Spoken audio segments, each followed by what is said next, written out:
That's 7% higher than anybody else in all of baseball. So, yes, Skeens versus Mets on Monday. Of course, this Mets Cubs series is a big series too to determine kind of where the Mets are in the overall pack of National League teams.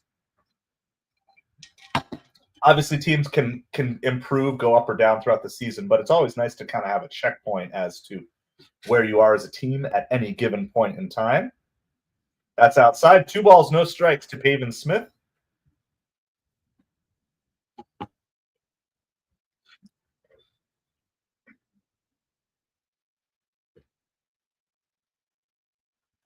Corbin Carroll's doing lots of dancing off of first base. There's a strike on the outside corner. 2 balls, 1 strike. 1 out in the bottom of the first. Leadoff base runner is Corbin Carroll. He got out on a walk.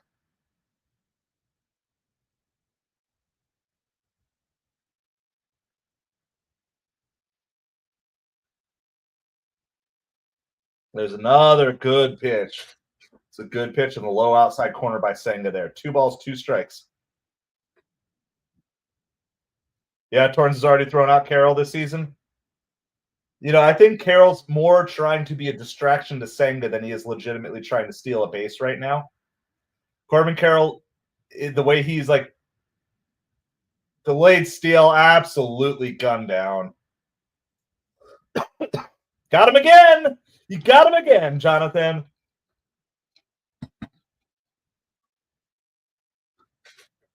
No argument whatsoever. Absolutely.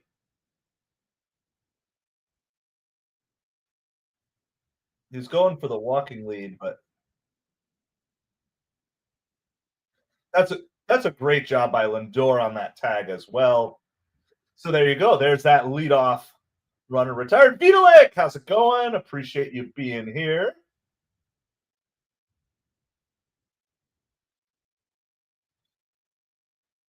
It was kind of like a walking lead, but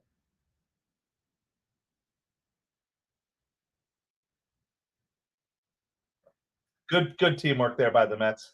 So that's twice Corbin Carroll's been thrown out by Luis Torrens. The Mets lineup is slightly sided towards the defense here today. That's going to be a walk by Senga here. So Corbin Carroll's retired, but another runner gets on. This is the Mets bench today. You've got Swaggy Marky V on the bench. You got Francisco Alvarez on the bench. You got Azokar on the bench. With how little Azokar is playing, it just is like, why do we even have him on the team at this point?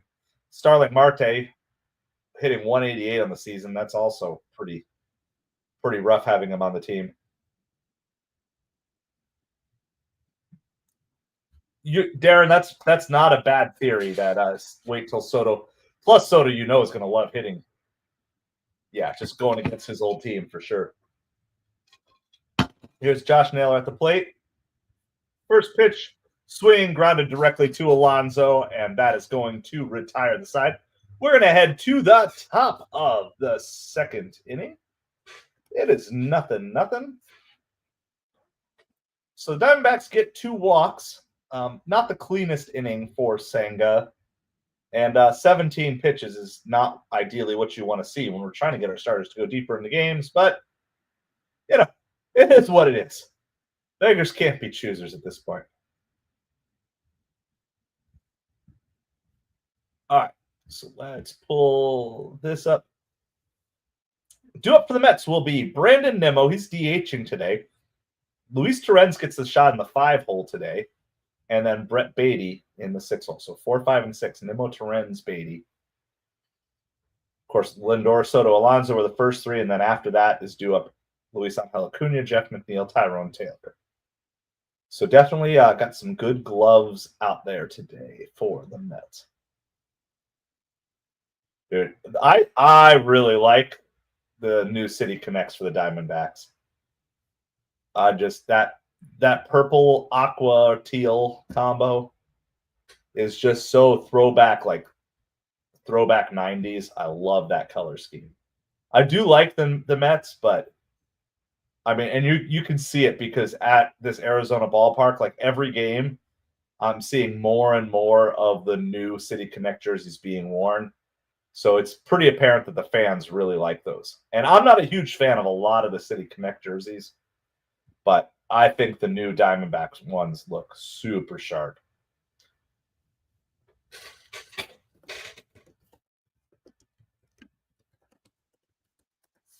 Full moon next week when Soto will turn into a monster. Let's see. We pulled this up for the stream the other day, but I think they look so good. Let me I'm going to share this for the horizontal stream people. I'm going to show this for you guys so you can see it. In case you haven't seen it, I think they look. This is what it looks like. I think they look absolute fire. Make it as that's I guess as big as it's going to go. But.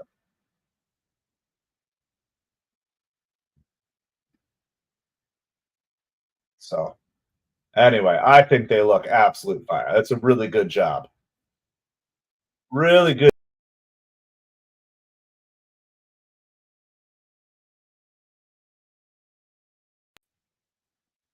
Can you guys still hear me? It said my audio was removed. Let me know. Can you guys hear me? Just give me a thumbs up or something in the chat. I know you vertical people, you horizontal people. Can you horizontal people hear me? Nimmo ends this one. Left center's going to go all the way to the wall. Nimmo's going to slowly hobble in with a double. All right. Thank you, Jonathan. Like he was yelling at me, like you just removed your audio. I'm like, I don't know what's going on. All right, Vito. So we're good on both ends. Thank you, guys. Thank you. Thank you. So there's a leadoff double.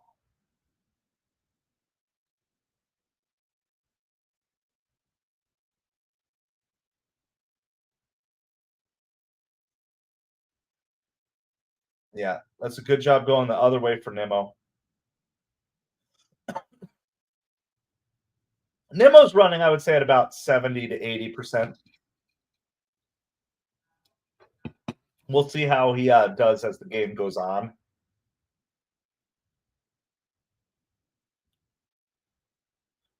Of course, later on in the game, you could bring in Vientos as a designated hitter to replace Nimmo if he tightens up or whatever. So you won't lose a ton out of that slot.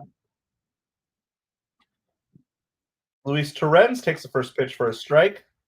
That's inside. 1-1 strike. So the highest said the highest Torrens has hit in the Mets batting order since he was with Seattle. So he's definitely earned the shot to be up here every once in a while. I wouldn't want him hitting fifth every game, but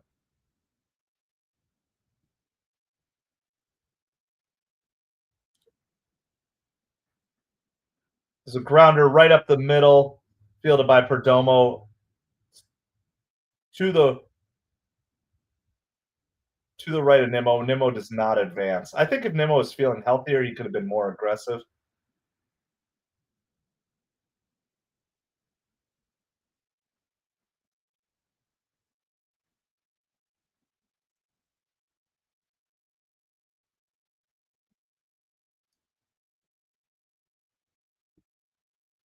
All right, Brett Beatty's first at bat back with the Mets. Remember, the last game that Beatty played with the Mets, he hit a home run. So that was back on April 23rd. So he's been back with a minor league club for about whatever that is, 17 days or so.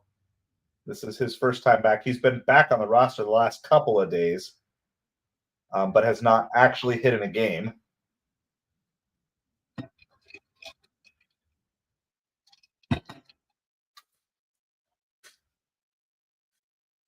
Hit that like, hit that subscribe. Thank you, Darren. Absolutely. Hit the like, hit the subscribe. We're on the journey to 500 subscribers. Next checkpoint is 300. Trying to get to 500 by the All-Star break. That's our goal. Swing and a miss, up high. 1-2 strikes.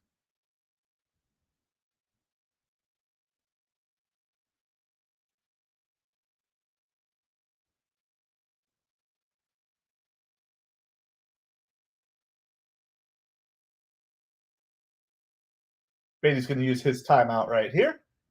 You'll see a lot of these batters, vets, rookies, everybody uses their timeout once they get to 2 strikes, just as a chance to recalibrate, And your hitting approach will change with 2 strikes. That's low and outside. 2 balls and 2 strikes. That's a good take by Beatty on that one. Hitting behind Beatty is Luis Angel Acuna.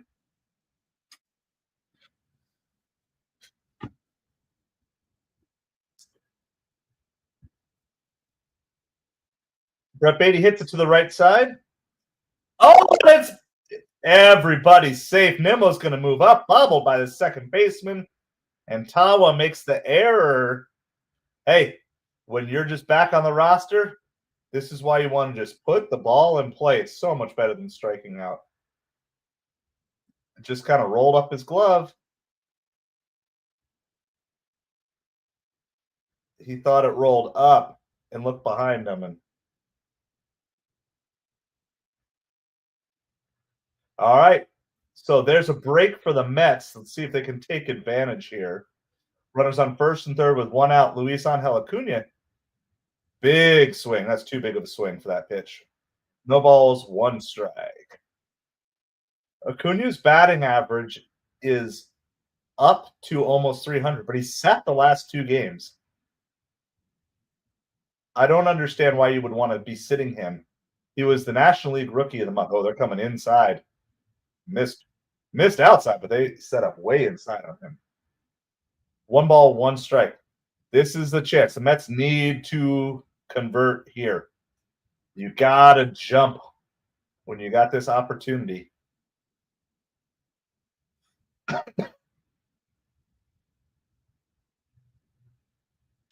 That's on the outside corner. 1 ball, 2 strikes for Acuna.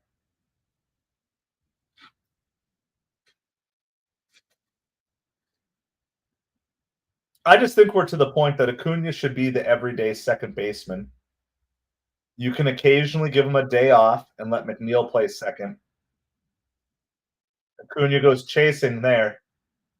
You know, it just can't help. You're like the Rookie of the Month. You're hitting almost 300, and then you have back-to-back days off. I don't think that's good for anybody, but certainly not like a younger guy. You need to be in, and you need to be seeing the ball on a regular basis and going against these top pitchers. I would much rather be a platoon in center field between McNeil and Tyrone Taylor than there be a platoon at second between McNeil and Acuna. That's inside. 1 ball, no strikes.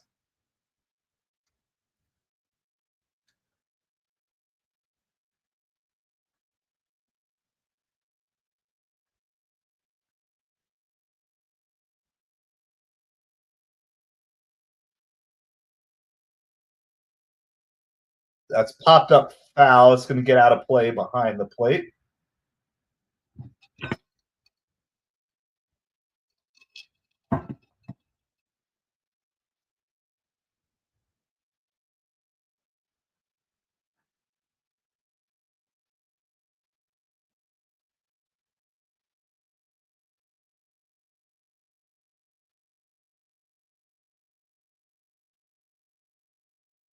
Good take there by Jeff. 2 balls, 1 strike.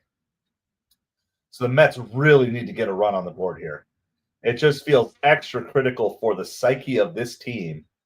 You get runners on first and third. And again, it's not Beatty here. Beatty put the ball he was going to do, so he ended up getting on base. So none of your Beatty Haiti yet. Save it for that's a weak swing by McNeil. Yeah, I agree.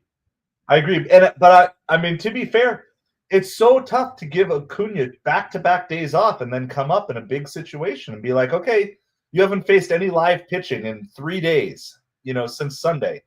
Now come up into this key spot in the game. I'm like, Acuna needs to be getting regular reps. And I just don't. I think how Mendoza managed this team the first 3 weeks of the season was great, but I've had lots of questions about decisions recently. That ball foul down the right field line. It's going to remain 2 balls and 2 strikes to McNeil. Like, we can't be too cute. Find your best 9 or play 9 of your best 10 every single day, and then occasionally give rest days and matchup days occasionally. But we're talking like, don't just always go left. Oh, just not even swinging there by McNeil. All right, well, that's going to do it for the Mets in the inning. They got runners to first and third with one out and could not get the run home. So again, this continual struggle to actually push runners across the plate, continual struggle by the Mets. And I just want to get to the point. If you look, like, yeah, I don't mind playing a matchup. If a guy is a career 400 hitter against a certain pitcher, get him in there and use that as the off day. But let the best players play every single day. I mean, if Acuna's defense is as good as we think it is, and if his bat is as good as he's shown so far this year, there is zero reason why you would not want a 300 hitter who's a second baseman with great defense playing every single day. There's zero reason why. And that's no shade on McNeil. You know, and if you're trying to preserve him for the full season, I have no problem giving him 1 or 2 days off a week. That's not a deal. But giving Luis Angel Acuna back-to-back days off, no, you can't do that. You have to let him in there, and you have to let him see these good pitchers. Look, the Mets can't hit good pitchers at all right now. So you might as well put Luis Angel Acuna in there against Zach Gallen yesterday. He was already had a day off the day before. Let him learn how to face the best pitchers in the league. If he fails, so what? No worse off than what we already are. But if he succeeds, he can maybe be that spark that can help the rest of the team get it. So this is just kind of the big picture. And this is why it's like, if I'm going to have somebody hitting DH for the Mets, I think I want Vientos to be the DH. Let him just focus on his hitting. His defense isn't as good as Beatty's at third base. Get them both in the lineup. You can have Beatty's glove plus the occasional power that Beatty brings, and you can have Vientos' bat without his glove liability. That sounds like a whole lot better plan than just sending Starling Marte up there every day. I mean, Marte is not really doing anything for us. I love the veteran presence that he's going to provide for us in the clubhouse, in the locker room, in certain big situations as a pinch hitter. But look, Marte's played in 25 games this season, and he's hitting under 200. It's pretty close to an automatic out on a regular basis. 1 ball, 1 strike. Eugenio Suarez at the plate. Kodai Senga is pitching. I just think there's a better thing. And again, I'm not saying every single guy, every starter plays every game. Everybody plays 182 games. No, you can do your subs, give your guys days off. That's fine.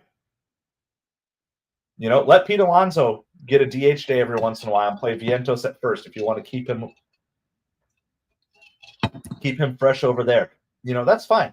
Like, I'm not like super picky, but giving Luis Angel Acuna, the National League Rookie of the Month, the guy who's batting almost 300, one of the highest batting averages you have on the entire team right now, right? So just looking at the starting lineup today, I mean, it dropped a little bit, but we're going to go with he started the day hitting 298. That's fouled back by Suarez. 2 balls and 2 strikes. Travis, absolutely. Let's go Mets, baby. Luis Angel Acuna came into the game hitting 298. Yes, that's a smaller sample size than some of these other guys. The only other starter who has a higher batting average is Pete Alonso. And you're not sitting Pete Alonso in back-to-back games. Yeah, we need 6 or 7 here. You know, Francisco Alvarez is hitting over 300 on the season. That's a much smaller sample size. And Azokar also hitting 294 in a very, very small sample size. You know, that's like 5 hits and like 16 at-bats or something like that. That's in the dirt, 3 balls and 2 strikes to Suarez here. So basically, you know, Acuna is one of the best hitters we have. He needs to be in there every day or most every day.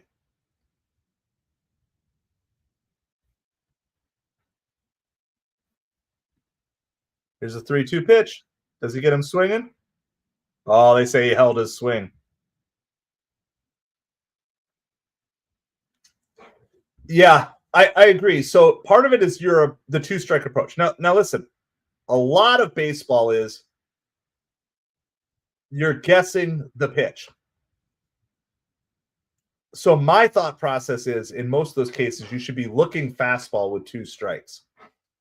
You should be looking fastball in most circumstances. Of course, it's going to vary pitcher to pitcher, but I think it's easier to foul off an off speed pitch if you're looking fastball than it is to foul off a fastball if you're looking curveball. Right? I think you're just better off with two strikes to be looking fastball.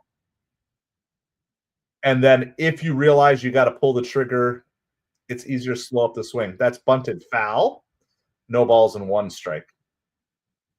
So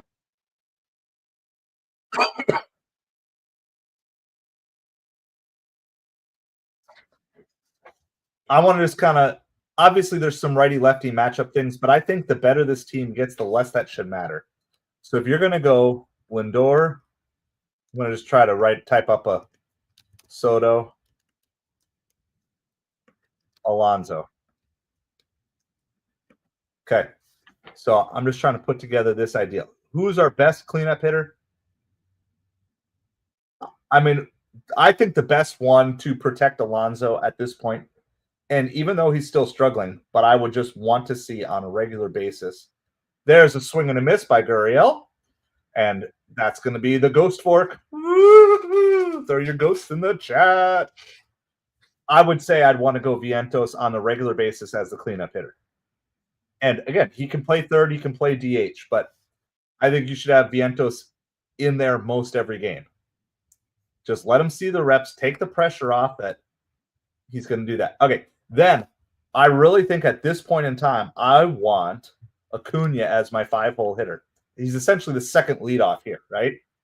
So you go Acuna as the second leadoff hitter, and then I kind of like having Nimmo in the 6-hole. Okay, and then I would probably go Alvarez or Torrens, but we'll just say Alvarez because I think he should be the starter more often than Torrens. There.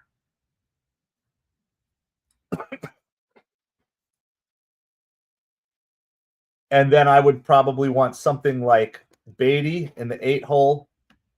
And then I would want like either McNeil or Tyrone Taylor or Azokar in the 9-hole.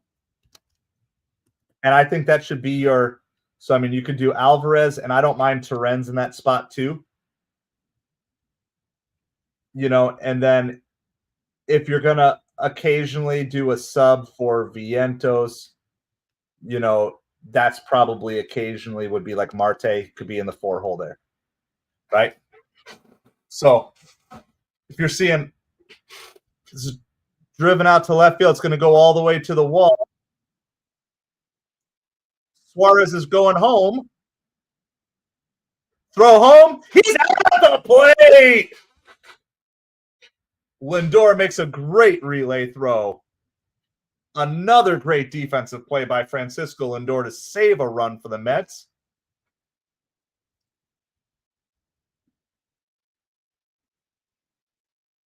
Tyrone Taylor makes the throw direct on the spot to Lindor. Yeah, absolutely gunned out at the plate. Easily out. Yep. I'll tell you what, this is a very pesky Diamondbacks lineup. When you look up and down this lineup, there's a lot of guys, even though they've got some guys who are struggling like the Mets do, like Suarez is only hitting 202, Gurriel hitting 217. But they've got guys up and down this lineup who can hit. It kind of reminds me of like a Phillies light lineup. Like there's a bunch of guys who you feel like could come through in big moments in this lineup. And hopefully they'll be pesky to the Dodgers. Yeah, that was a great play, wasn't it, Jonathan? That was well done. I mean, it was a perfect throw by Tyrone Taylor, too. Don't lose that in the play. That was about as easy of a outfield assist to home as possible. This ball past Lorenz, and Alec Thomas is going to move to third. All right. So you guys can let me know what you think. But this is I would build the lineup. This is how I build the Mets lineup. Lindor, Soto, Alonso. That's set. I'm good with that. I like Vientos in the 4-hole. If you're going to give him a day off and you want to move Marte up or you want to move Nimmo up to that spot, that's fine. Whatever. But under normal days, I want Vientos, Acuna, Nimmo.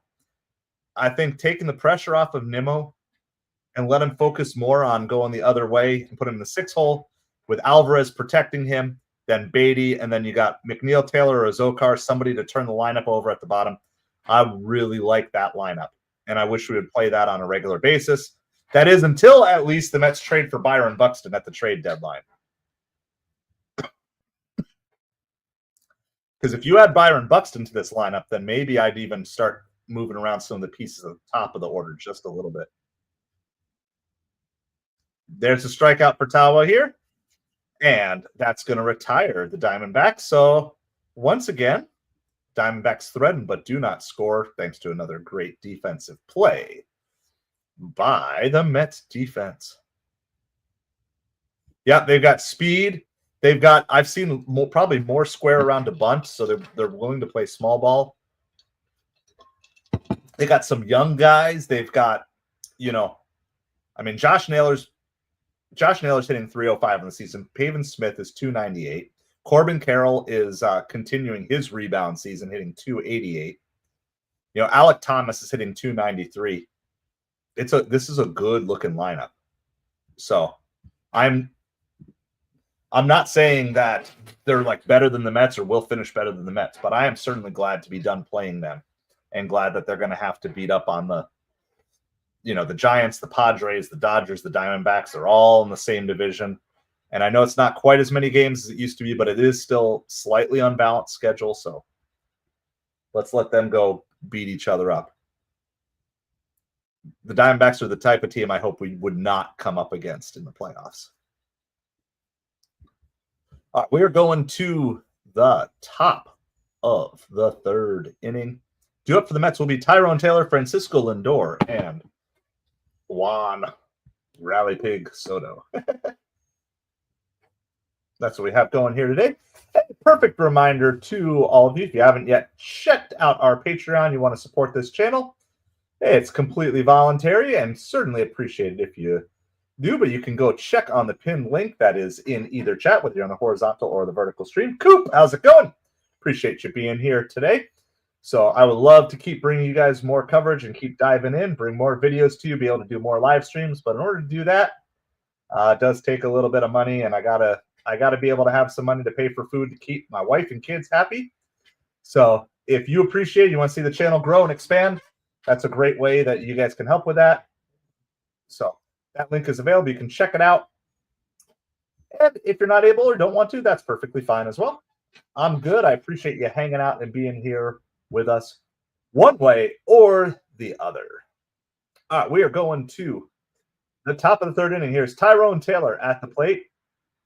Tyrone Taylor's hitting 7 for 18, 389 against the Diamondbacks this season. This is grounded to third, but it is going to be cut off by the third baseman, thrown out, beat him by a step. So there's going to be one out. Merrill Kelly is up to 34 pitches, but a one pitch at bat is not a way to keep running up that pitch count.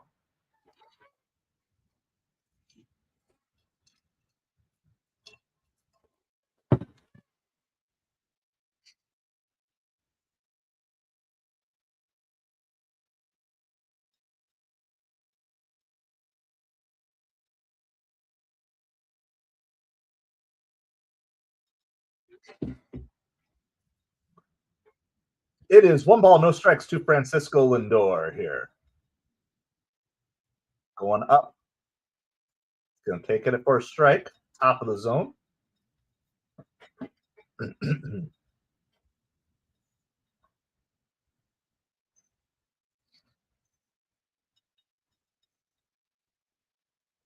That's ball in the dirt. 2 balls, 1 strike. They're showing this overhead camera, which I really like. And it's amazing how many of these guys are all the way at the back of the box.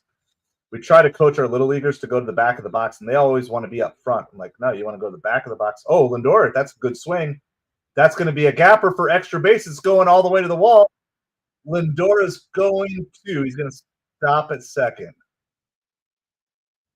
That it got him one more bounce. He maybe could have gone for 3, but there is a 1-out double for Francisco Lindor. That is his 6th double on the season. So Nimmo and Lindor both have doubles. Patreon, I will repost. It's the pin link, but I'll post it again for you. Hold on one second.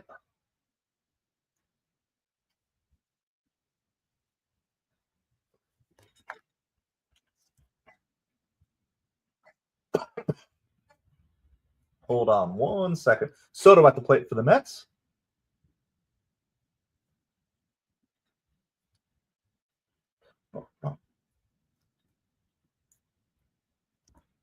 There's the link again for any of you. Yeah, you're good, Darren. Don't worry about it. There's the link to the Patreon if you guys want to check it out. Completely voluntary. I don't want anyone to ever feel like it's a have to. It's just if you want to. That's what it is. And, until we can get some membership stuff unlocked on YouTube, we're going to go that way. We're going to give that option here. So we got a poll up so you can vote on some of the content. You'll see all the perk things that are available in a variety of, there's 3 different levels. Whatever budget works for you is what's available. Soto's going to get jammed and swing. Going to be a call. Well, they're going to say he went around. So not a called third strike, a swinging third strike. 2 outs here. Top of the third.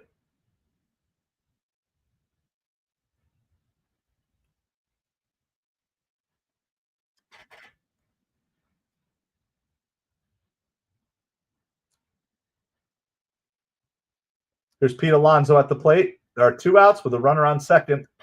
Once again, the Mets are struggling to get that runner in scoring position home.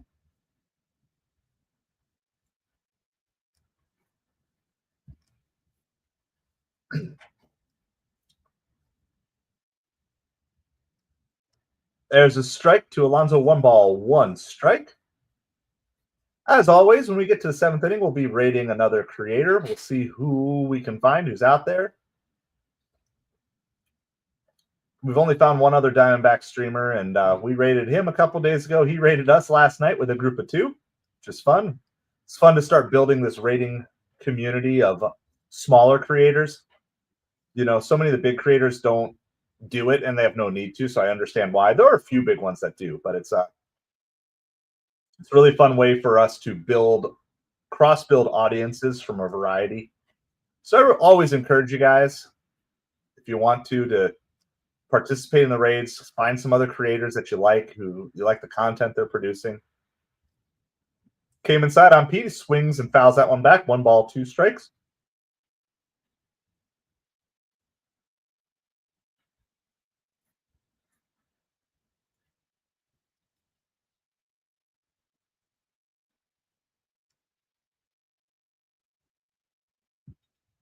Here's the 1-2 pitch. Outside. Ball gets away, but Lindor's unable to advance.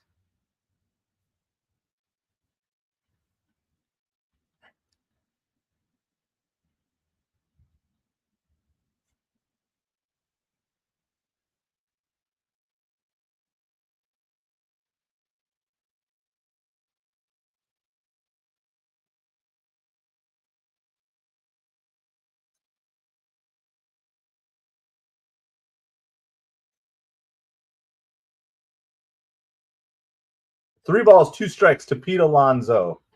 Mets have a runner on second. They got that double from Lindor. See if they can get the run home.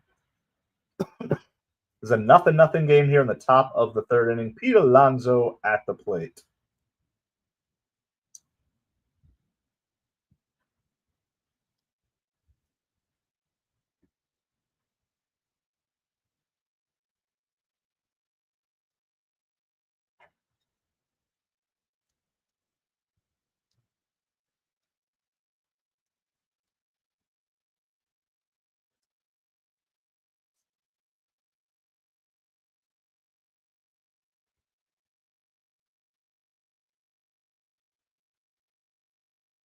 Pete fouls this one off as well. Remains 3 balls and 2 strikes to Pete Alonso here in the top of the third inning. Still nothing.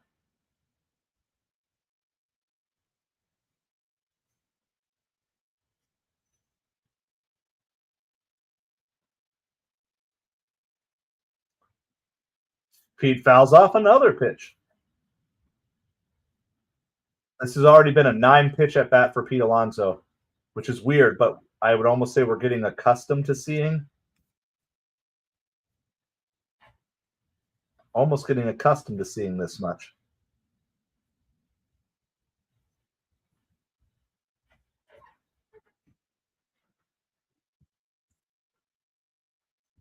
Pete hits it out to shallow left center field, and he is going to be retired on the 10th pitch of the at-bat. So once again, Mets get runner in scoring position. Once again, Mets are not able to score. I feel like a broken record, even though I don't know what a broken record sounds like. I feel like a skipping CD. Do we even understand that reference anymore? Runner in scoring position. Mets don't score. Runner in scoring position. Mets don't score. We're going to the bottom of the third inning. It is nothing. 2 up for the Diamondbacks will be Jose Herrera, Corbin Carroll, and Geraldo Perdomo.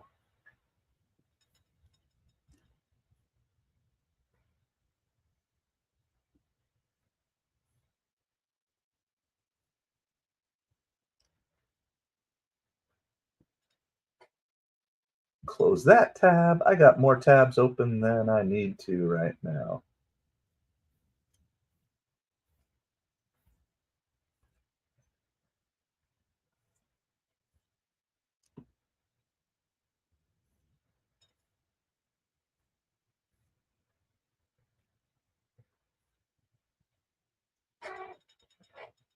All right, we're on commercial break, so you are not missing any of the action.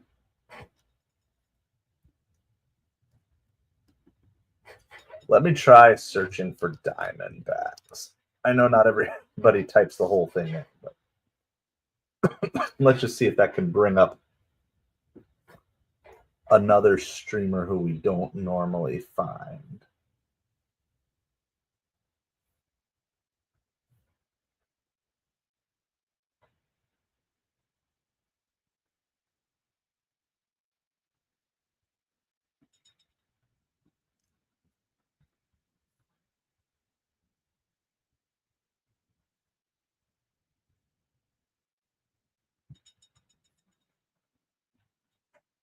So we're on commercial break. We'll let you know as soon as we are back to the action here.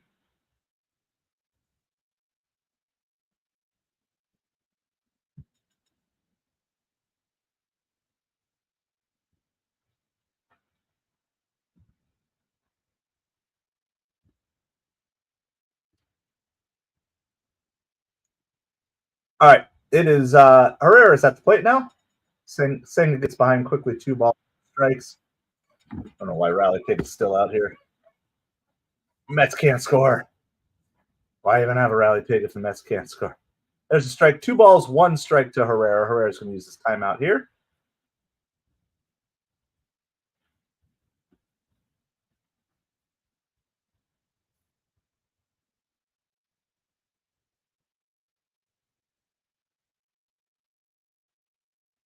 And there's a strike.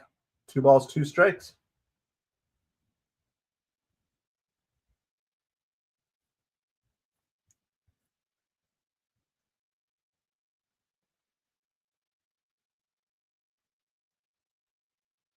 And 3 balls and 2 strikes. So once again, we've got another full count.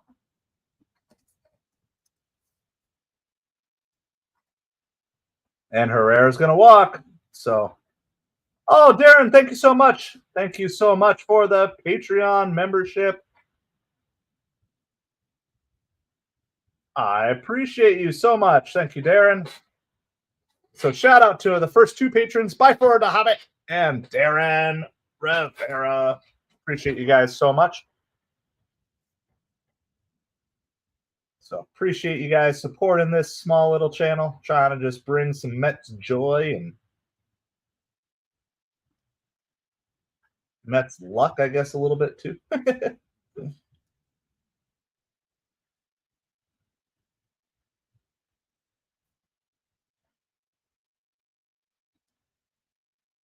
1 ball, no strikes. Yeah, Senga's struggling with the strike zone here.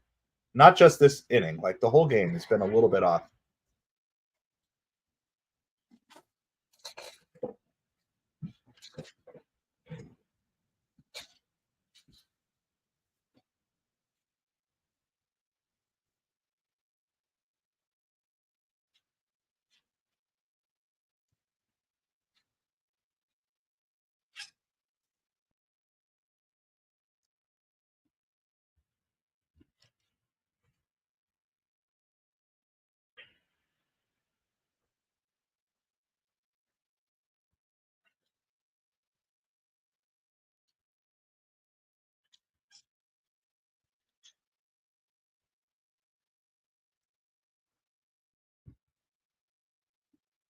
All right, here's the 2-0 pitch to Corbin Carroll. That gets a strike at the top of the zone. That was close.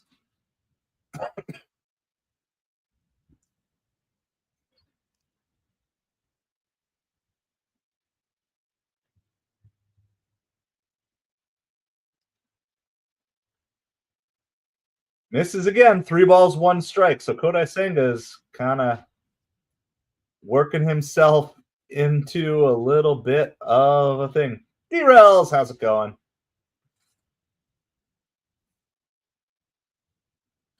And that's ball 4. It's back-to-back walks for Senga here. All right, Senga's got to bear down now. Jeremy Hefner's going to come out. We're going to have a meeting of the minds at the mound.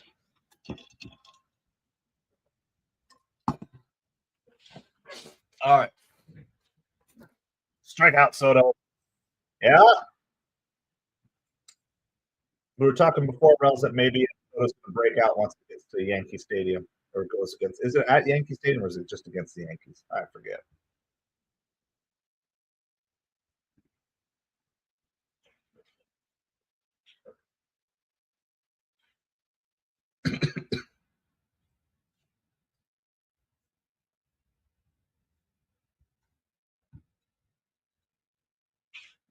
So Senga has given up 5 walks today already, which matches his career high. So the good news is he does have the ability for both ground ball double plays and strikeouts, and he's going to need some help here. Take a deep breath.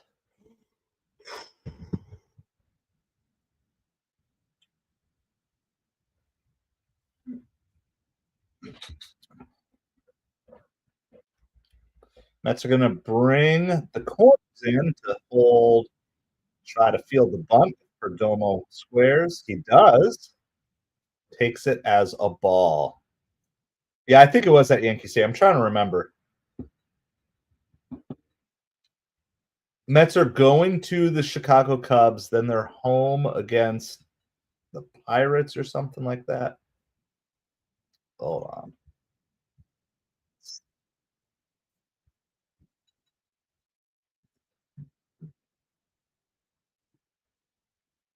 All right, here's the bunt by Perdomo. Torrens hops on it right away. Great job to get the lead runner at third base.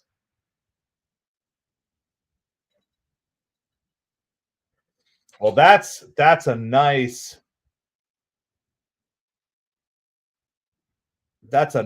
easy out.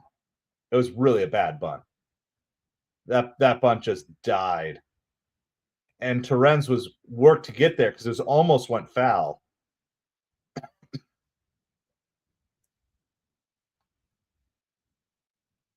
So now Senga just needs the double play to get out of the inning.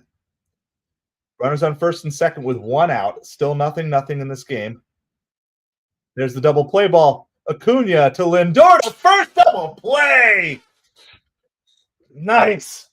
Man, that Acuna Lindor, oh, it feels so nice having that up the middle. That is such a nice combo to have up the middle. Wouldn't it be nice if we could have seen it more than just in one game in this series? How's it going, Casey? Yep, Mets turning 2 there. Like, I just don't understand how you're not wanting to have Acuna and Lindor up the middle most every single game at this point in time in the season. That's fine. Give them an off day once every 5 or 6 days, but not back-to-back off days. 0% chance. 0% chance that I'm sitting the National League Rookie of the month of April in back-to-back games in the first week of May. I think it's crazy. I think it's over managing. Let your best players play. Let your hottest players play. There's always going to be other opportunities for guys to cycle in and get hot. But don't take out the guys when they're hot. So, all right, let's do this really quick. We haven't done a scoreboard update for a couple of innings, so let's quickly run through the scores of the games that are going on right now.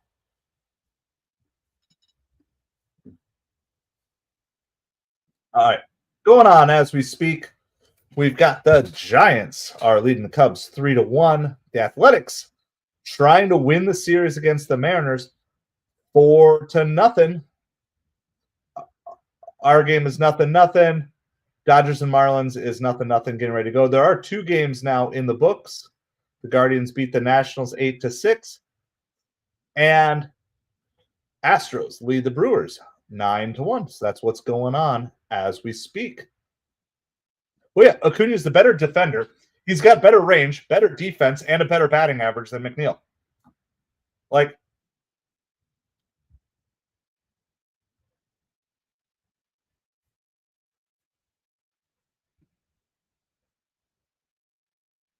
I just showed the Bartolo Colon home run replay, one of the greatest Mets highlights of my career. Brandon Nimmo leading off here. We are in the top of the 4th inning. Nimmo had a double in the 1st inning. That's inside. 1 ball, 1 strike to Nimmo.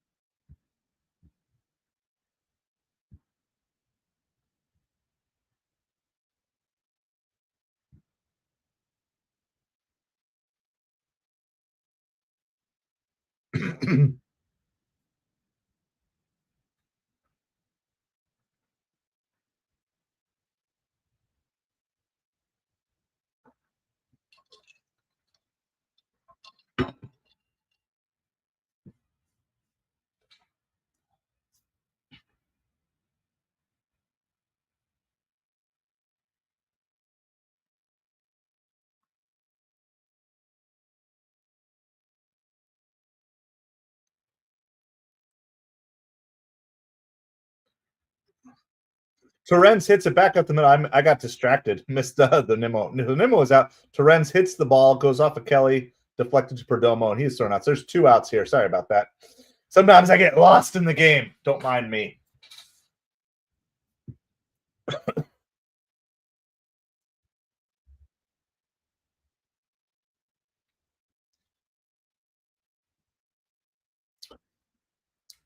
All right, 2 outs, nobody on. Brett Beatty, he reached on an error in the second inning, his first at bat.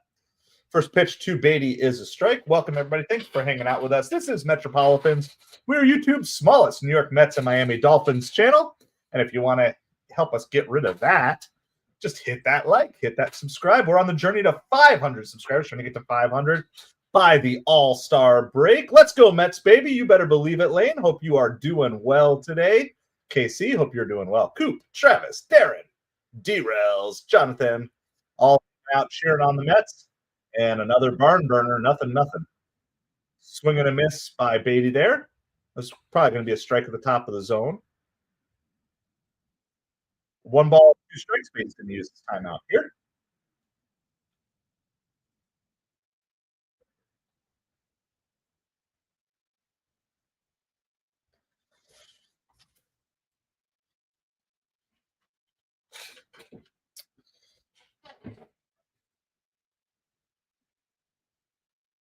Swing and a miss by Beatty. He's going to be retired, and that's going to retire the Mets. A pretty quick 1, 2, 3, 4th inning. We're going to go to the bottom of the 4th inning. We need Kodai Senga to be a little sharper. Did the Mets sign somebody, Lane? Let me see. What do we got? Do we have something? Latest Mets injuries and transactions. Let's see.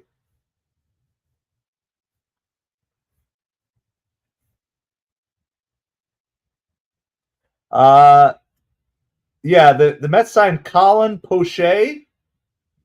Colin Poche signed to a minor league deal. He's going to Triple-A Syracuse. Last year he pitched, actually even this year, pitched with the Nationals. Yeah, I was going to say the name sounds familiar. Thank you, Lane. Let me we'll post that here really quick. Yeah, good looking out, Lane. There's a signing by the Mets, left-handed pitcher Colin Poche. So again, the Mets are not giving up. Poche was I don't know the exact, what was he? Let's see. So on May 1st, the Nationals designated him for assignment. On May 4th, they sent him outright to the Rochester Red Wings. On May 5th, Poche elected free agency. So he decided, I would rather be a free agent than be a minor league player for the Nationals. And then today, the Mets signed him as a free agent to a minor league contract. So he said, I'd rather be a minor leaguer with the Mets than a minor leaguer with the Nationals. Poche's stats this year, again, just finding out here. Thank you for the tip, Lane. Appreciate it. For the Nationals, he pitched in 13 games. His ERA was 11.42. Now, that can be a little deceiving. And we'll do a game-by-game breakdown. Yes, Beatty struck out swing. Josh Naylor flies this out to right field. Soto retires him. There's going to be one out here in the bottom of the fourth. So a little bit more on Poche. His whip is 2.54, which is, if you're not familiar with that stat, that's super high. But let's look at his game log. So let's see if we can try to figure out what the Mets saw in him. I'm going to tell you something interesting. Here's what the Mets saw in him. Poche had 2 horrible starts in March, gave up 3 earned runs in his first 2 appearances of the season. You want to know this? From after April 19th, Poche has given up 1 run in 4 innings pitched. In that time, his whip went from 3.86 to 2.54. I really don't understand why the Nationals cut bait with him now when they did. If the Nationals had tried to option him back in the middle of April, that would have made sense. Probably not call him up quite yet, Lane, but the Mets are going to – this is the thing. The Mets bullpen is probably going to be constantly in flux through the end of the season. They know they have a need for arms and arms that have not been overworked. So I don't know how to break it down, but if you just take all his games from April 20th and beyond, he's given up 1 run in 4 innings pitched. In that time, only 2 hits, and all that came in 1 game, and that 1 game was against the Mets. But he pitched a shutout inning against the Rockies. He pitched a third of a shutout inning against the Orioles. He pitched a shutout inning against the Mets. In 2/3 of an inning, he gave up 1 run on 2 hits. And then against the Phillies, he pitched a shutout inning. If there's a guy who can shut out the Phillies in an inning, that's the type of guy I like on this team. So I don't think the Mets will call him up right away, but obviously there will be opportunity. So he's originally a draft pick of the Diamondbacks. So this is the type of stuff, if we can find guys. Obviously, this is a super low investment here. It's 2 balls, 2 strikes. There's 2 outs here, by the way. Sorry, we got all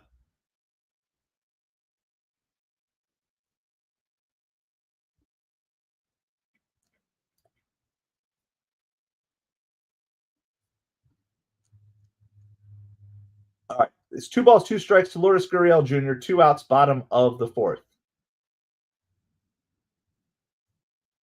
It's a grounder to Alonso. He fields it, takes it to first himself. We're going to head to the top of the 5th inning. And going top of 5th, it is 0-0. Mets don't score in 5 innings. Oh, in 4 innings so far. Well, have you been watching the game, Rel? Senga's not been sharp today. He's been bailed out by his defense today. So for sure. No, the Mets are not hitting well today. There's a difference. You watch. You can just tell when you watch the game who's to blame. Today it's not Merrill Kelly is not pitching particularly well. The Mets are the ones who are not hitting well. So you have to watch game by game as to what's actually going on. Zach Gallen has pitched 2 dominant performances against the Mets. Merrill Kelly is not pitching a dominant performance. The Mets are failing to hit good balls today, and there's a big difference. So every game, I don't look at things as overall trends, Rels. I look at the game in and of itself. The Mets have blown multiple opportunities today to not get runners home. Kodai Senga is not pitching great today, but he's being bailed out by the defense.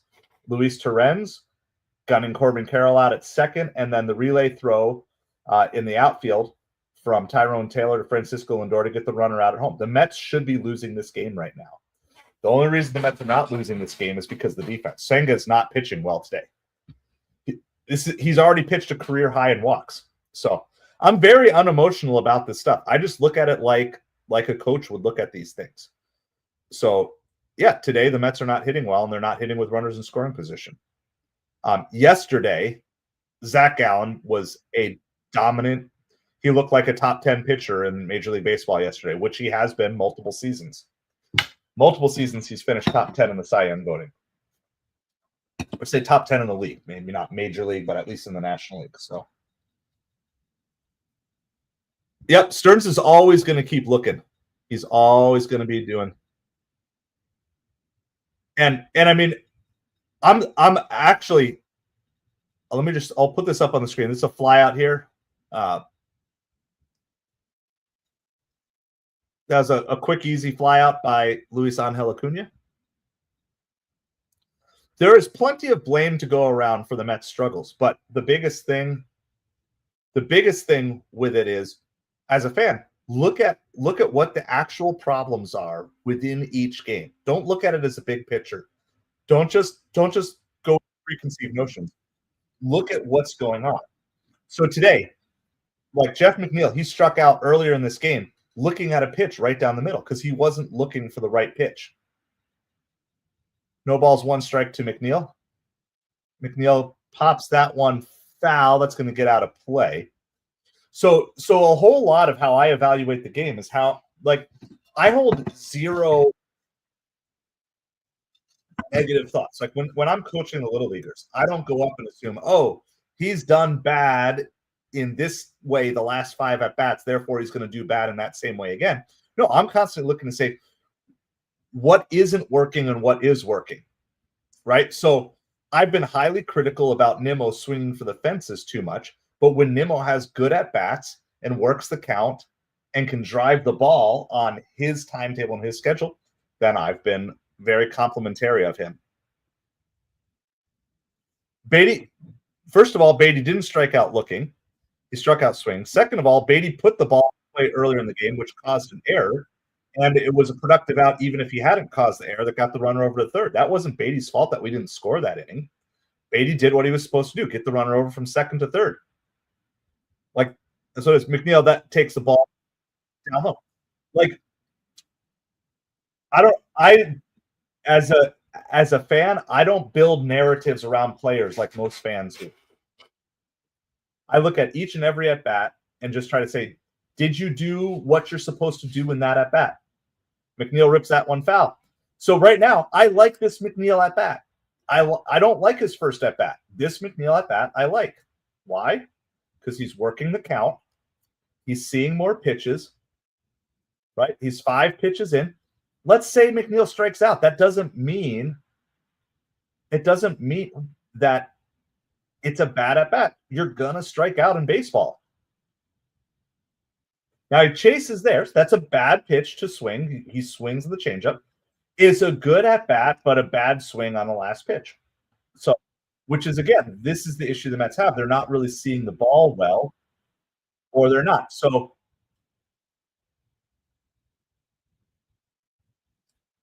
Yep. So that time, the first at bat, he was looking off speed and he got hit with the fastball. This time he was looking fastball, he got hit with the off speed.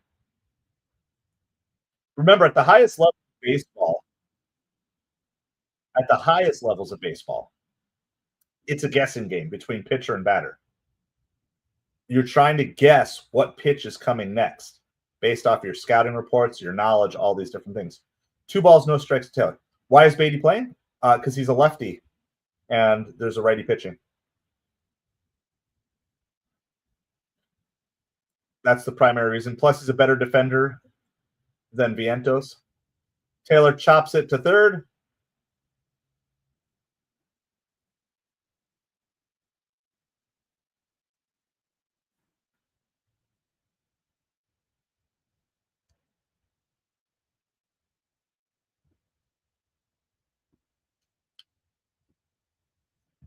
So we are going to the bottom of the fifth inning.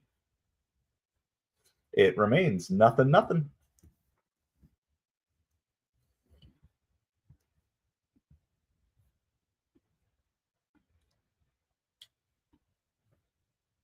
Kodai Senga, let me just give you his where we're at. He's at 61 pitches. He has 5 walks, which is a tie for a career high.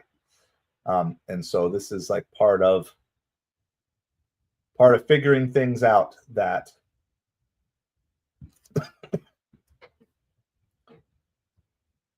Senga's going to have to do. And so, but the defense is solid today. And that is good because the Mets would be losing were it not for our defense right now.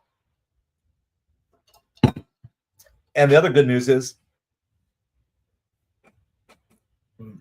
you think Vientos is a better defender than Beatty, Rels? I think. Hey, thank you, Justin. Appreciate it so much.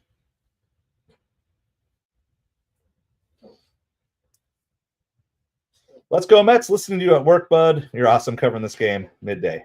Yep. So my daughter my daughter went on this like long cross country class trip that we're not having her go on because neither my wife or I were able to go, and I'm not sending her cross country with her class yet. If I can't be there, sorry, a little overprotective dad in me. So she's home. So we worked on some of her makeup homework assignment, hung out today, and we're gonna be hanging out tomorrow. There's no Mets game tomorrow with that, and so it worked out well to be able to cover this game here this afternoon. But I'm glad that you are with us here today, Justin, as well. Darren, the Mets need to tweak their approach with men on base and make more productive outs, putting the ball in play in key situations. Yes, I agree. That is 100% where I'm at, is that it appears the Mets approach is not changing when there's no one on versus when there's runners in scoring position, especially. Senga leads off with a first pitch ball. So once again, Senga's behind the count. Alec Thomas is at the plate.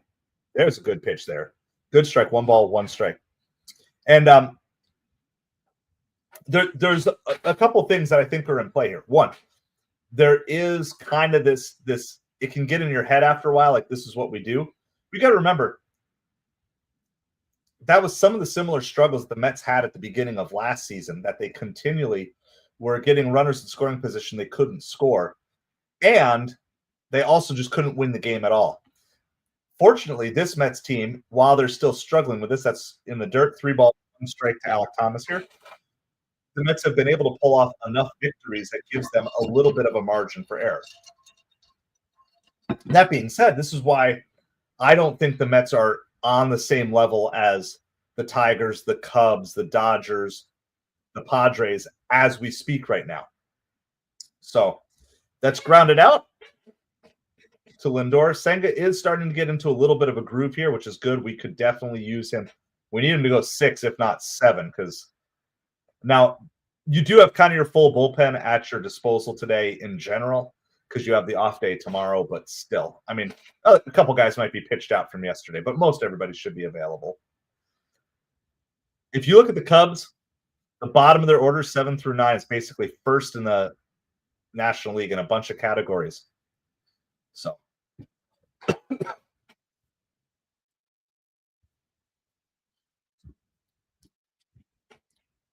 you got to remember, the season is a story. A baseball season is a story, and it tells a story, and you're going to have ups and downs.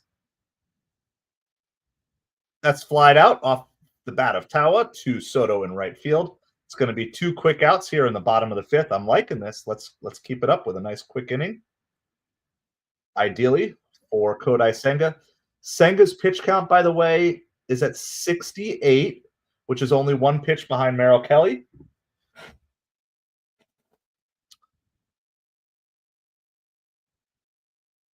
First pitch to Herrera is in the dirt for a ball.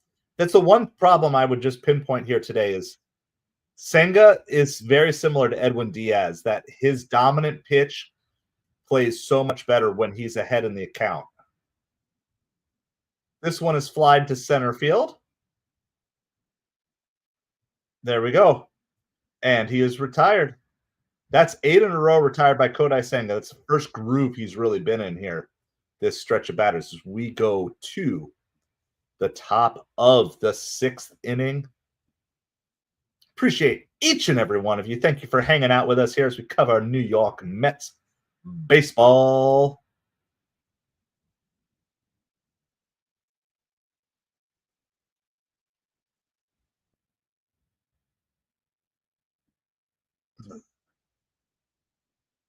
I don't think the Mets.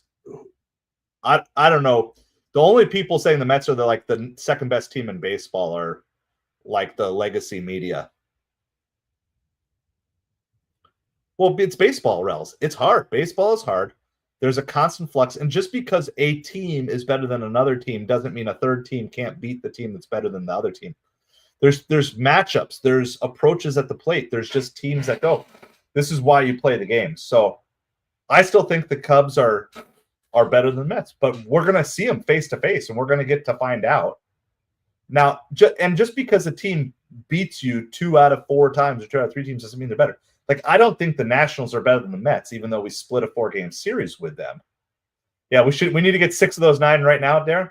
Like, I don't think the Nationals are better than the Mets, even though they split the series. I don't think the Cardinals are better than the Mets, even though the Cardinals beat us in that doubleheader. I think in those particular situations, in that doubleheader, there were a bunch of plays that went the Cardinals' way. And so you can beat the tar out of the ball, and just every single hit ends up going directly to a batter, and you just get unlucky in that day, which is why you have stats like the BABIP. Like, is that what it is?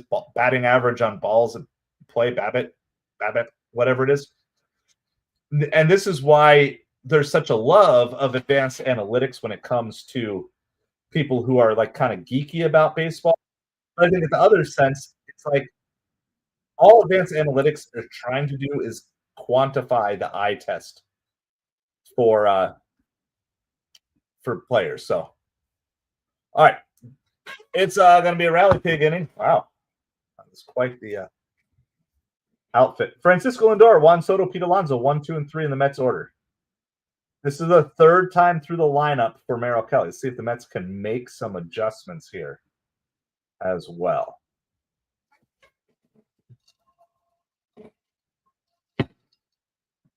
Soto fouls that one away, gets behind, no balls and 2 strikes. So the other thing I would say is about player performances within a game. It's constantly in flux throughout the game, right? So a guy can have a great game, but a poor at-bat.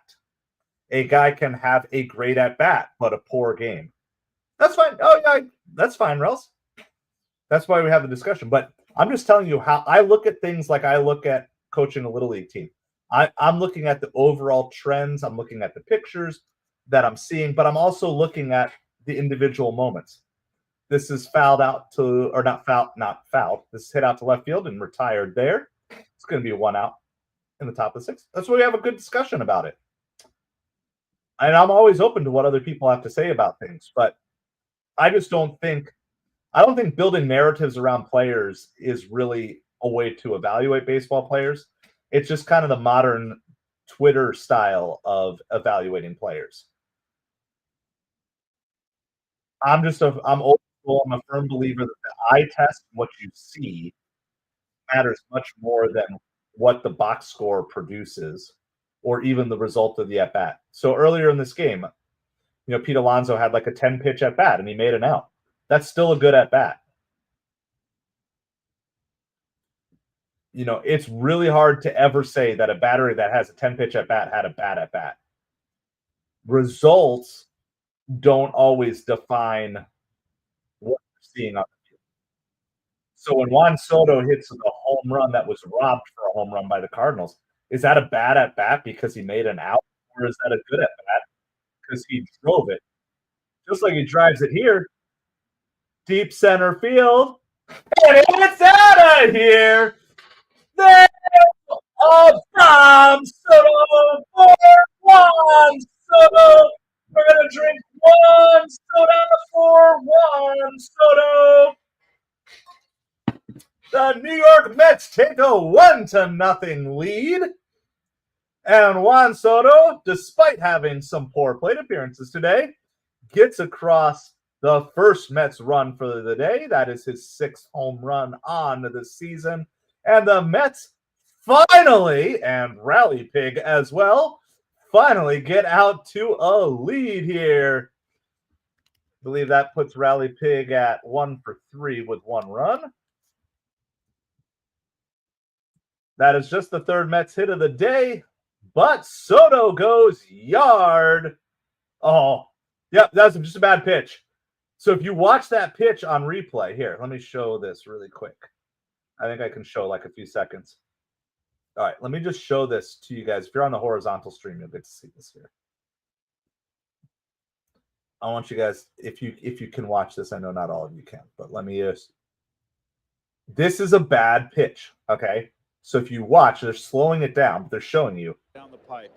Wanted to come in, and it bled out over the middle. So that pitch was supposed to be inside, and the pitch was about 3 or 4 inches over the plate beyond what Merrill Kelly was trying to do. And Merrill Kelly made a mistake, and Juan Soto hits the mistake, right? So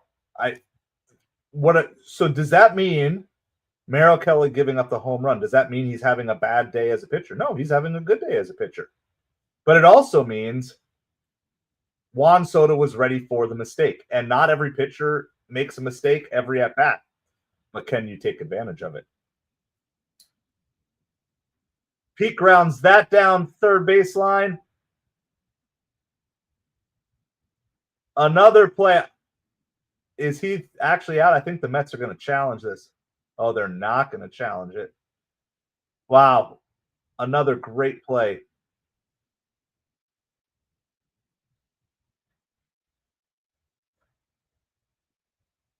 Man, I thought for sure there was a chance Pete was safe there.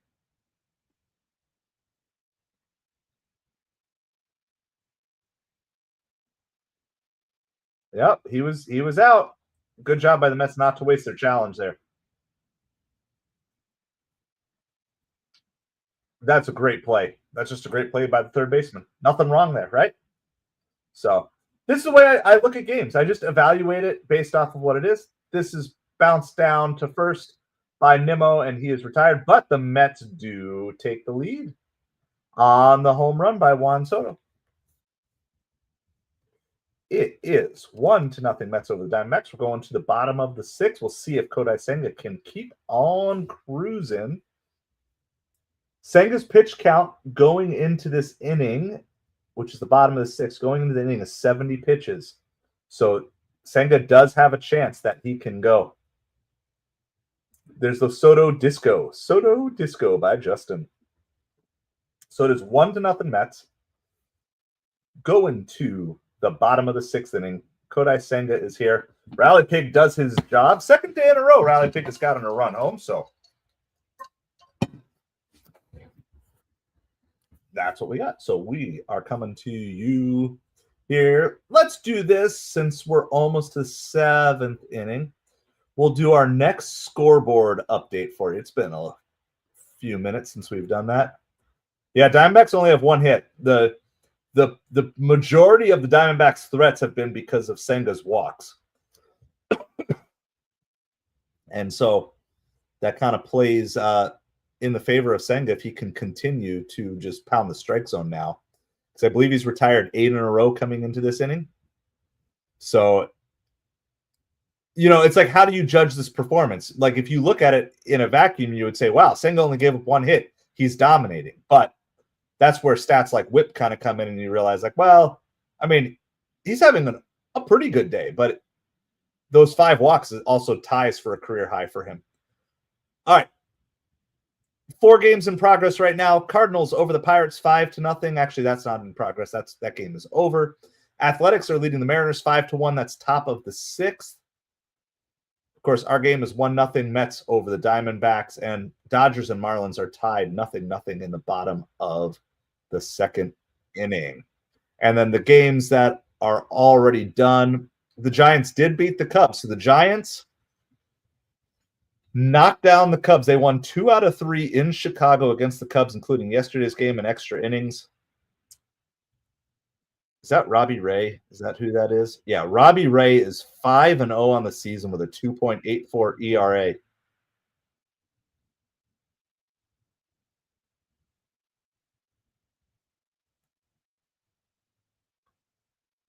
Corbin Carroll lines it down to first. A diving stop by Alonso, but Senga does not get over to cover.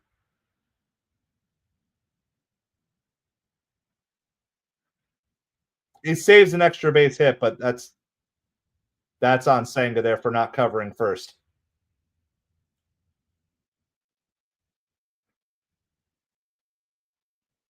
Yeah, Pete did everything right there.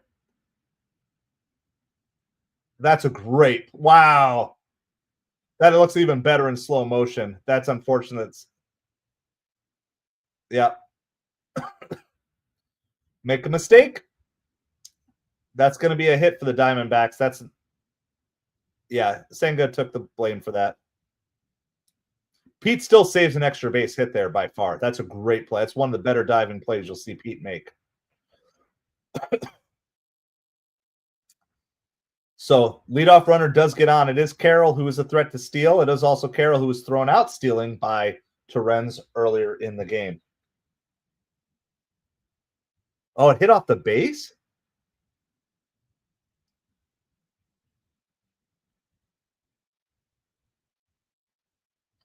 That's fouled down the first baseline. 2 balls, 1 strike to Perdomo.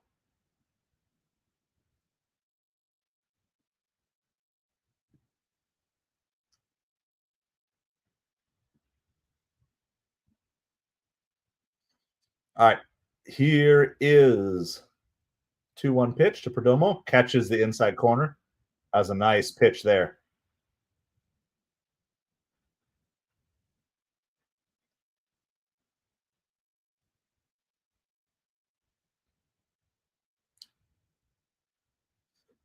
All right. Count is 2 balls and 2 strikes to Geraldo Perdomo. Nobody out, bottom of the 6th. That's fouled away.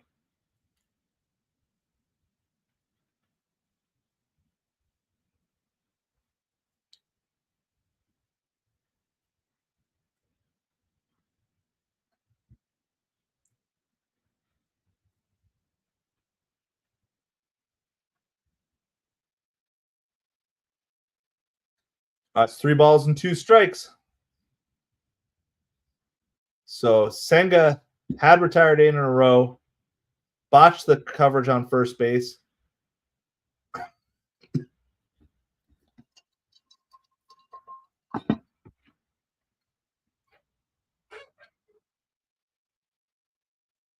This is flied to center field. Carroll was running on the play. He gets back to first. Tyrone Taylor's going to make the catch there.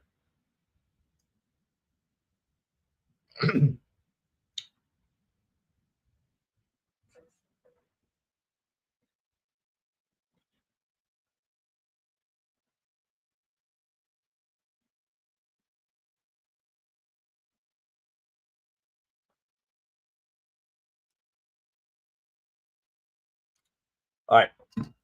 1 out here, bottom of the 6th, runner on first. Senga looking for the double play to get out of the inning here, maybe, with Pavin Smith at the plate. First pitch is a strike down the middle. Appreciate everybody hanging out with us. Please make sure you hit that like, hit that subscribe. We're on the journey to 300 subscribers or 500 subscribers, with our next stop being at 300. trying to get to 500 by the All-Star break. So appreciate each and every one of you spending your time with us. That's ball low, 1 ball, 1 strike. I'm going to take a quick little break after this bottom half inning on commercial break. Mets have a 1-0 lead on a bomb Soto by Juan Soto. That's high. 2 balls and 1 strike. Pavin Smith at the plate. Corbin Carroll still on first.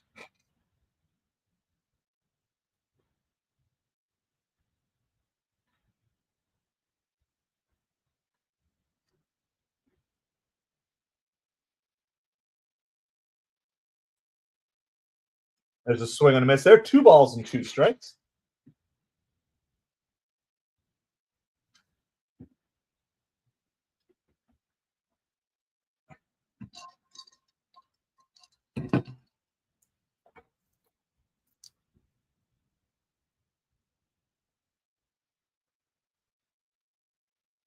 Strike 3 call. That's a nice pitch by Senga. Painted the outside corner. One of the things I've seen overall, it's not every single game, not every single pitcher, every single time, but in general, the Mets pitchers have not been panicking when they get runners on base, and they kind of just have slowed things down, gotten back to basics, and Senga has really settled in here. Even when he made the mental mistake of not covering first base. Let's see if he can get out of this inning. There's 2 outs, runner on first. Josh Naylor's at the plate. That's going to be just outside. 2 balls, no strikes.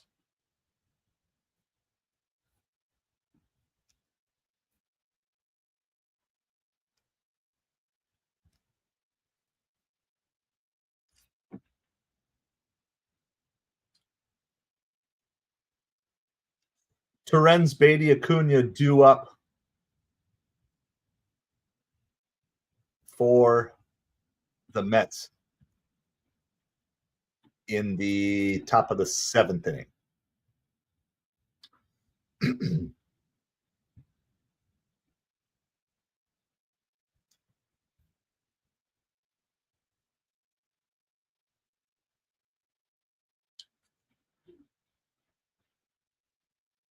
By the way, in case you guys didn't catch it, Ronnie Mauricio just got promoted to Double-A Binghamton. Now, some of you guys are eager to see if he's going to crack this roster this season. He is slowly going through his rehab, and they're not going to rush him. There's 0 reason to rush him. There's a called strike, 3 balls, 1 strike. 2 outs here in the bottom of the 6th. So that was as of yesterday. Ronnie Mauricio had to do that. Frankie Montas threw his 3rd bullpen session yesterday.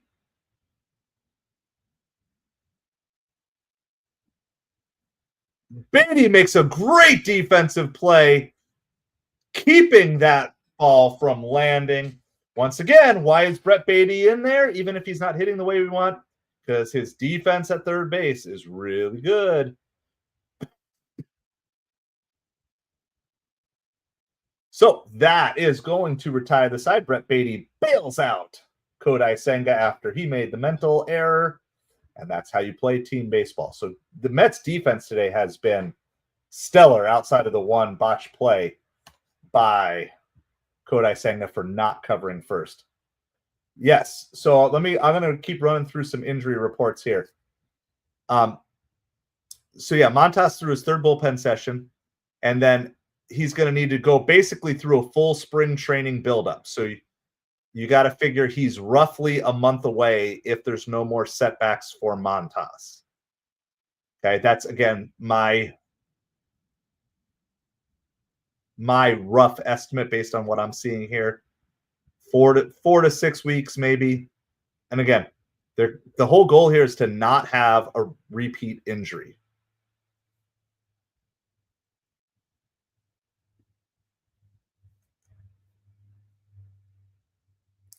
So, again, however long officially it will take Montas to ramp up, that's essentially what he would need to do.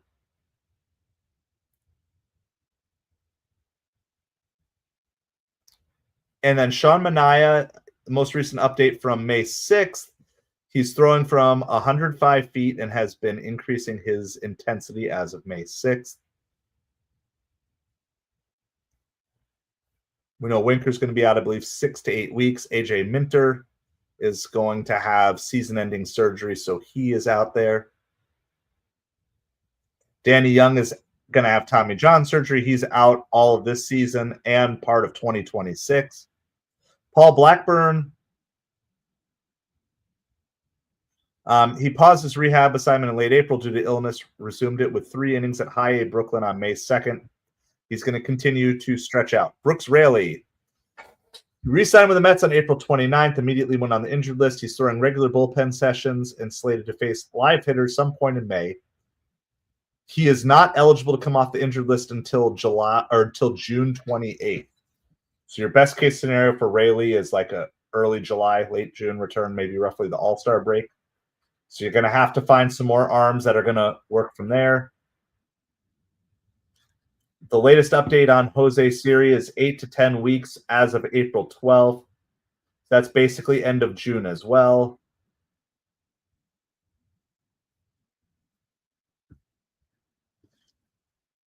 Torrens hits the ball deep right off the wall here for a leadoff double. Torrens showing why he can hit in the 5-hole every once in a while. So that is the third double for the Mets today. Nimmo has one, Lindor has one, Torrens has one. Actually, kind of, just got over Thomas's head. It bounced up against the wall, not off the wall. So Mets have had 3 doubles today, have yet to get one of those guys home. Brett Beatty at the plate with Acuna and McNeil to follow.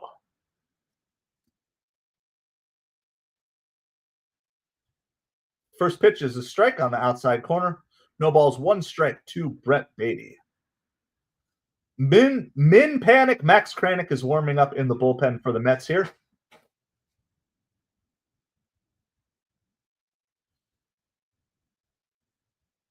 There's a high chopper. It's going to get the runner over to third.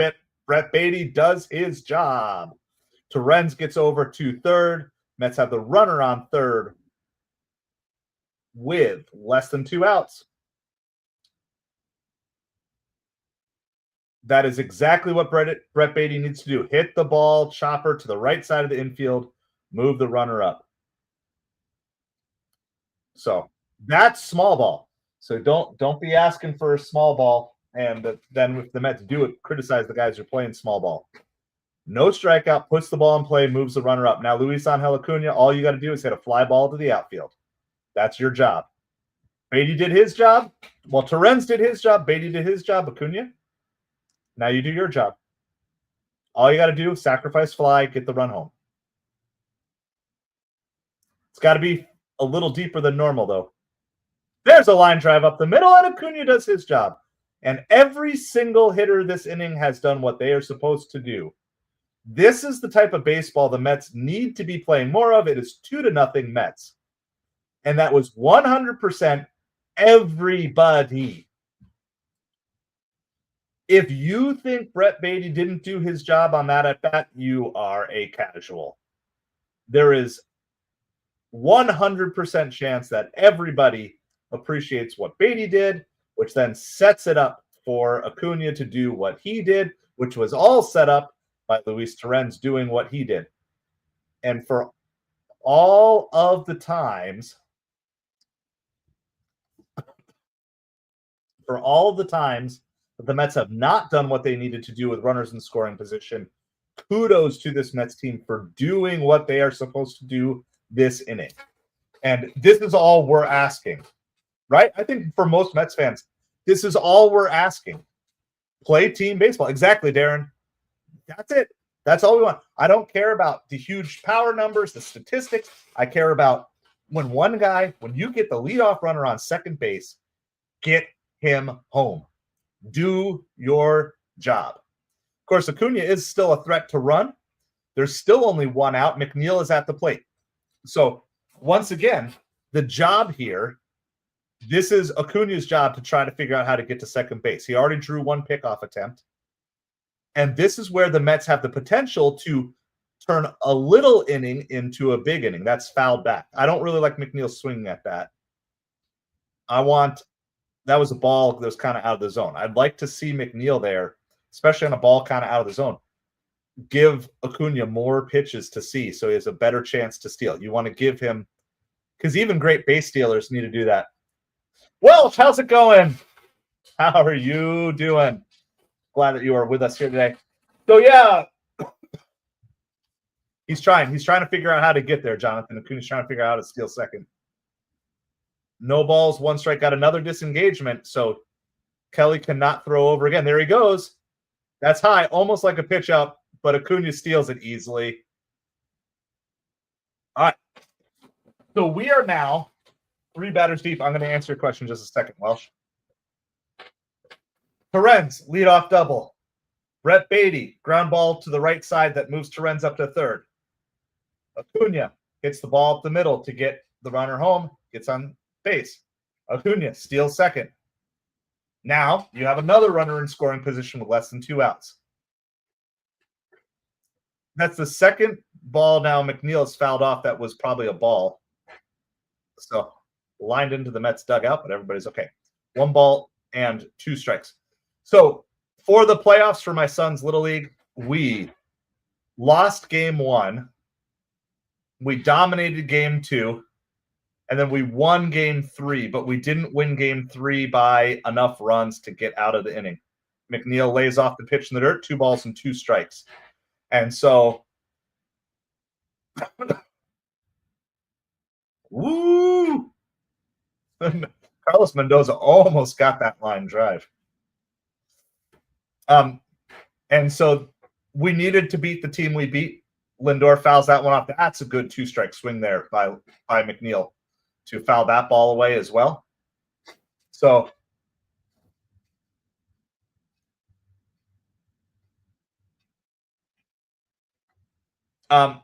we needed to beat the team that we were facing that second game was the Yankees, and so we needed to beat the Yankees by 1 more run because we had the next tiebreaker over them, but we couldn't win the first tiebreaker over them. And so unfortunately the Yankees moved on and we went home. And then the Yankees went to the next round and lost by 12 runs. So it may have been fortuitous that we did not get blown out in the next round. I don't know. Here's the pitch to McNeil. He lays off it out. That was a hard take by McNeil. Good job there. 3 balls, 2 strikes to McNeil.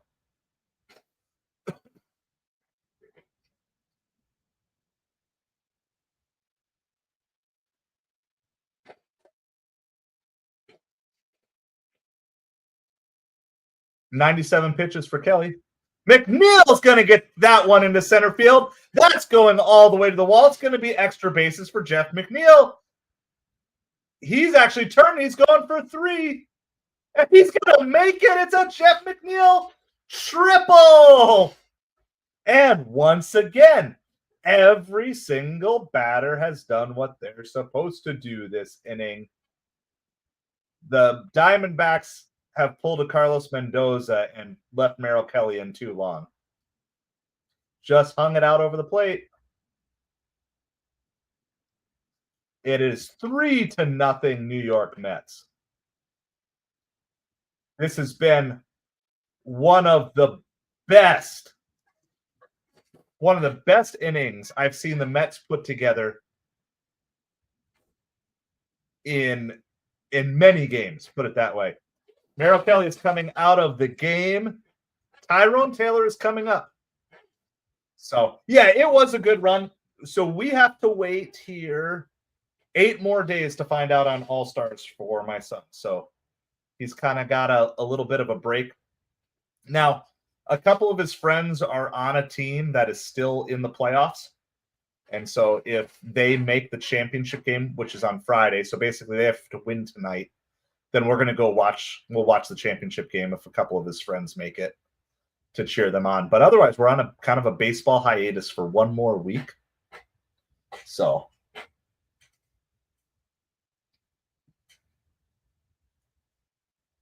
let's go, Westy. How's it going? Yeah. This has been such a solid inning. So for those of you just tuning in, this has been, in the last 3 games, I can tell you the best inning of good at-bats the Mets have put together in a long time. Started with a Luis Torrens double. Then it followed up with Brett Beatty doing what he's supposed to do, a grounder to the right side of the infield to advance Torrens to third. Then Acuna either has to get a hit or a fly ball to score Torrens. He gets the line drive up the middle. That's a single. Then Acuna steals second. Then Jeff McNeil gets a triple out to the wall to score Acuna. So the Mets currently have Jeff McNeil on third with just 1 out in the top of the 7th inning.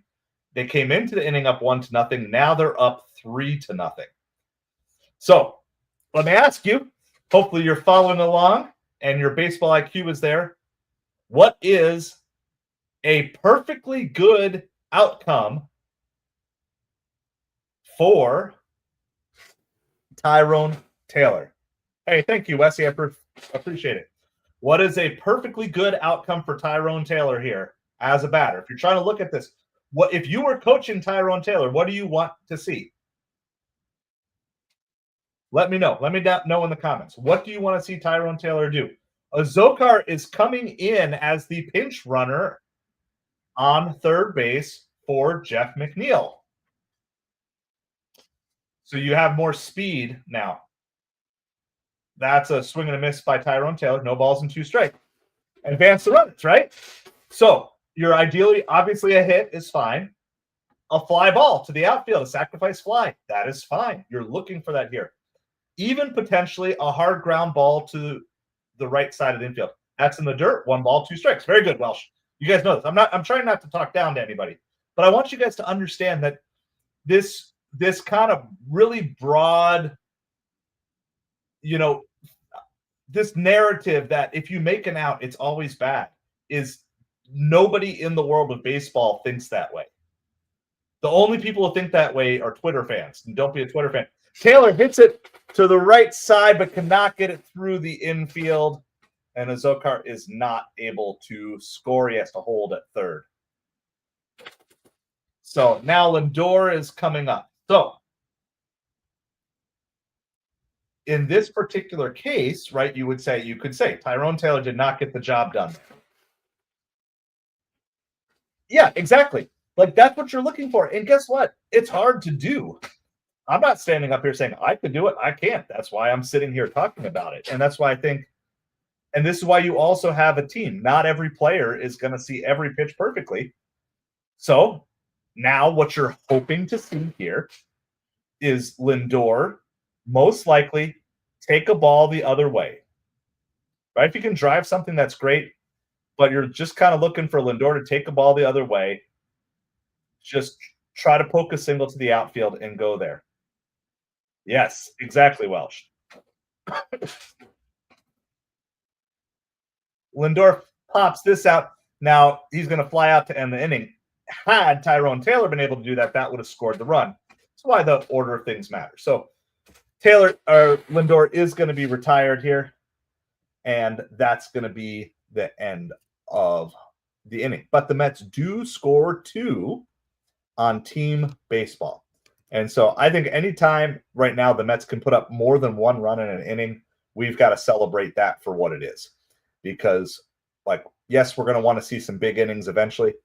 But the Mets have scored 3 runs in the last 2 innings. It looks like Kodai Senga is going to be coming back out for the bottom of the 7th.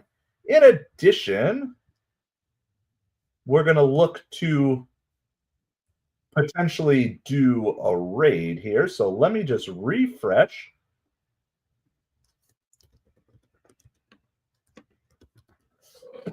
Let me do a quick little refresh. See who's on, see who's stream. We're going to go raid a small creator here for somebody. Let's see who we got. I had one picked out at one point in time.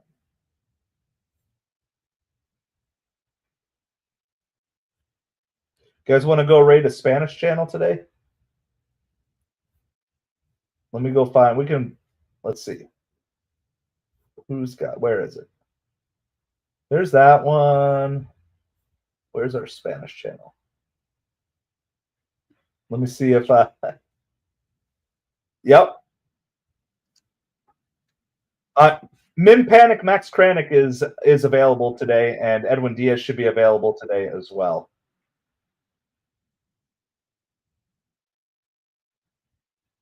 Hold on, I'm going to see if this.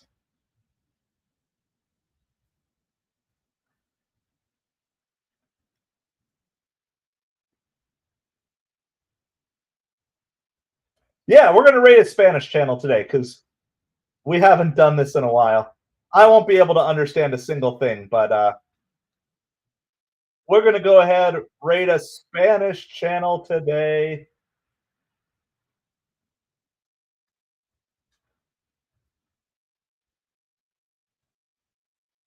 Hey, Leaf and August sounds good. Thanks for the raid. We're getting ready to do our raid ourselves. We're going to rate a Spanish channel today. We don't usually do that because most of the time.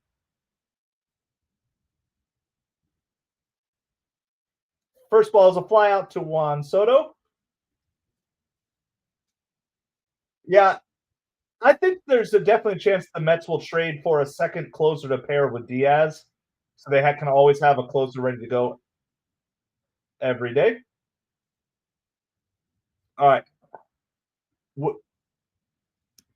I heard the guy say Soto in Spanish. We're going to raid a Spanish channel, so thank you for the raid, Leaf. I appreciate it.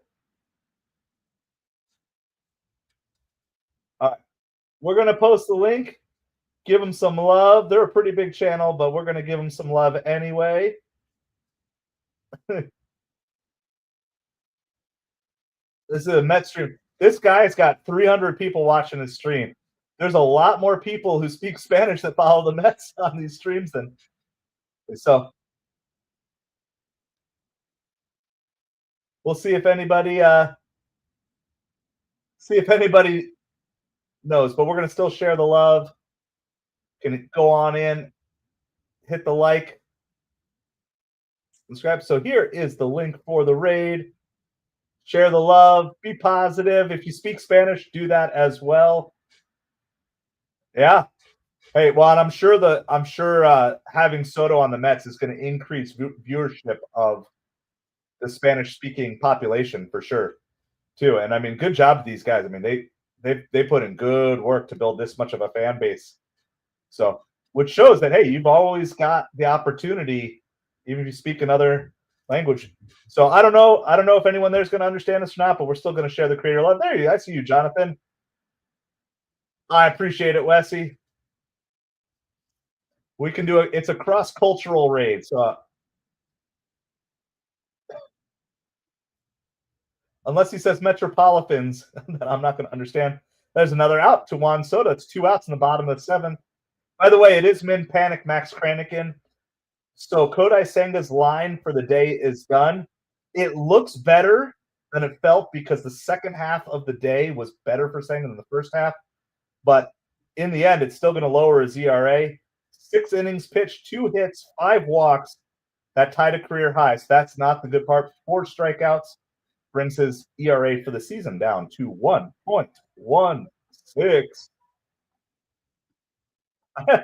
Apparently, Super Chat is still Super Chat in Spanish because I just understood and do that. Darren, thanks for hanging out with us. So appreciate you guys sharing the love. We won't raid the Spanish creators too much because I don't have too much to add to their broadcast, but we still appreciate them putting the work in. Alec Thomas gets a 2-out single here. Just a grounder, line drive grounder right back up the middle. So appreciate you guys with the raid. So hit their like. If you speak Spanish and you want to support him, I'm assuming this guy does a pretty good job.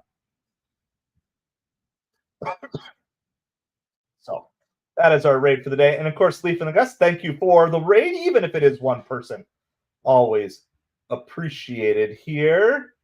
Let's see, I get caught up on chat. Darren, Beatty was a key at bat because of moving the runner, took the pressure off Cunha, who only had to hit the fly ball. Yep, Exactly. Team ball. You got to understand team ball. This is what it's hard to teach little leaguers team ball too. Like you'll have little leaguers who will like hit a sacrifice fly and a run will score, and they'll come back crying because they think they didn't do their job. When you're like trying to teach them, like, no, you did exactly what you're supposed to do. And Beatty did exactly. I guarantee you, Beatty's been taught to do that. Runner on second, less than 2 outs, or especially with no outs, move the runner up to third. That is the job, especially in a tight game, right? And so doing that. I know you disagree, Rel, so that's cool. We're just going to leave it at that. I'm going to tell you, as from my coach's perspective, if any one of my little leaguers hit a ball to the right side with a runner on second and the runner can move up, I'm 100% happy with that. You guessed last time Senga faced the Diamondbacks, he was under the weather. He looked like a new man today. Yeah. So he was definitely struggling to find the strike zone the first 3 innings, but then he really settled down. It was the 1-2 pitch to Tawa. That's going to also be lined up in the middle. So back-to-back 2-out hits. Alec Thomas is going to go first to third on that. Min panic. Max Kranick is causing me to want to panic a little bit here. I would appreciate if he would not do that, but nonetheless.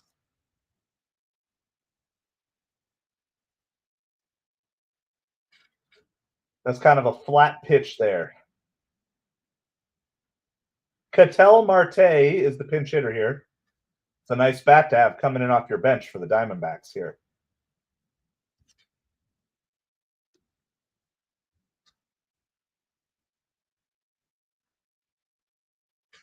We're going to get a visit to the mound.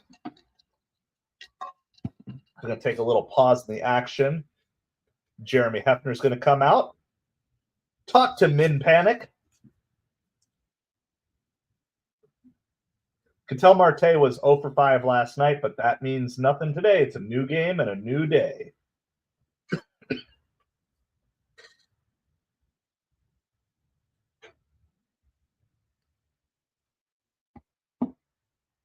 We got Min Panic Max Kranick. Appreciate everybody hanging out with us. Well, we got a break in the action. If you have not yet checked out our Patreon, it is the pinned link in the chat, but I'll post it again one more time just for funsies so you can see it. You can go check it out if you want to help support this channel. Completely optional, I understand. If you can't, don't want to, aren't able to, or whatever. No harm, no foul. If you can't, don't want to. But if you do want to help support this channel financially, the more financial backers we can have, the more content we will be bringing your way. So for those of you who are on the Patreon train, a shout out to you, By Ford, Hobbit, and Darren Rivera. Appreciate you guys so much for supporting this small little channel. Marte hits a grounder to Acuna, throws it over to Pete, and Kranick is able to get out of the inning without any damage done. We're going to not the top of the 7th. That's a lie. I lied to you. We're going to the top of the 8th inning. I'm going to do this. I'm going to be right back. Soto is due up, so Rally Pig will be here in my stead if I'm not back quite in time. Just got to go check on my daughter, see if the rest of my family is home. He'll listen to the game for you, and I'll be right back with you.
All right, we are back with you. Sorry, family just came home, so I gotta take some time to be with them. And of course, we missed the Juan Soto second home run of the day. Rally Pig. Come on, gotta give Rally Pig that love. Come on, Jonathan. I know that's 2 home runs for Rally Pig today. So thank you, Lane.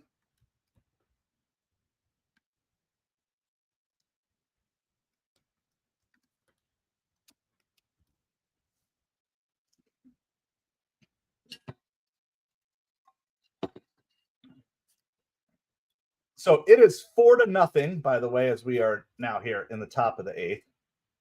Yeah, I'm going to get to your comments here in just a second. Appreciate each and every one of you. My family just got home from school, so I went to just strike 3 called on Pete Alonso. Yeah, that was low. That was not even close, guys. That's a horrible call. It's a BRB, not a whatever. That's a technicality, Jonathan. He was actually the one who was broadcasting at the time. He had the headphones on. Yeah, that was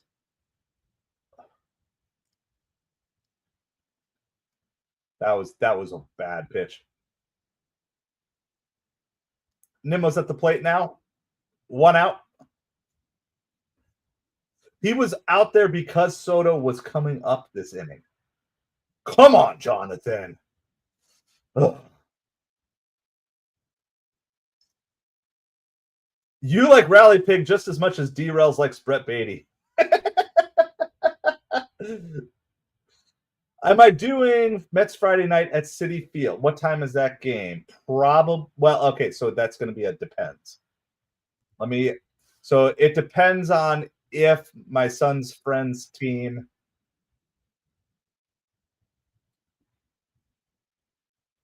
There's 2 outs here, ground out there by Nimmo. Luis Torrens is due up next. Let's see. So, yeah, the answer on Friday is going to be 100%. It depends. It depends on what's going on. Yeah, so I'm definitely planning on going to bed early tonight, Jonathan. Like I said, the good news, under normal circumstances, like if I could sleep in a little bit, then it wouldn't be that big of a deal. But at least the next batch of late night games will be after school is done, so then I don't have to be up at 6 a.m. every single day. Yep, another home run for Juan Soto. We've got a pitching change going on right now, by the way, so you guys know. That is Juan Soto's 7th home run of the year. Jose Castillo is coming in for Luis Torrens, to pitch to Luis Torrens. Coming in to pitch to Luis Torrens. Yeah, but I mean, I'm feeling it. Like, it's exhausting. So I am very happy that this is an afternoon game. I can go to bed at a normal time tonight, followed up by no game tomorrow. We are going to have a brand new series we're going to start on the channel, which is called 3 Up and 3 Down. We're going to highlight 3 teams. These are not necessarily top 10 teams. It's a little different than power rankings, but we're going to put it out tomorrow, 3 Up, 3 Down Thursday. So 3 teams that are surging forward. They could be top 10 teams. They don't have to be top 10 teams. And then 3 teams that are kind of struggling.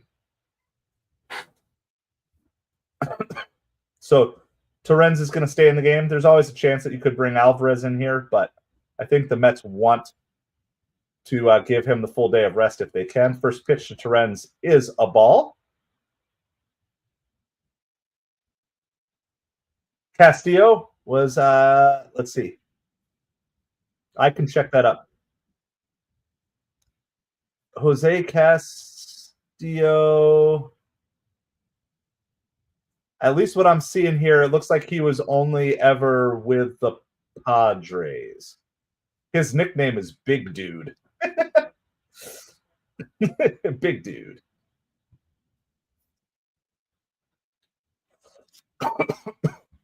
That is the 25th multi-home run game for Juan Soto in his career. What's the news on Paul Blackburn? Let's get to that during the commercial break here, or in between batters, whatever happens first. That's high, 3 balls and 1 strike to Luis Torrens. So the most recent update I'm seeing on Paul Blackburn was this. Brett Beatty's on deck. Foul ball by Torrens. 3 balls, 2 strikes. Blackburn paused his rehab assignment in late April due to illness. Resumed it with 3 innings at High A Brooklyn on May 2nd. Will continue to stretch out in the coming weeks. Okay, and Jonathan gives a little more specific, something more than what I have here. Blackburn pitched 3 days rest in Syracuse. I think there is definitely a world where Paul Blackburn comes back as a reliever. I think there's a world where Griffin Canning goes to a reliever too. Possibly Tyler McGill as well. So Torrens walks here. Yes, that was a beautiful play. The throw from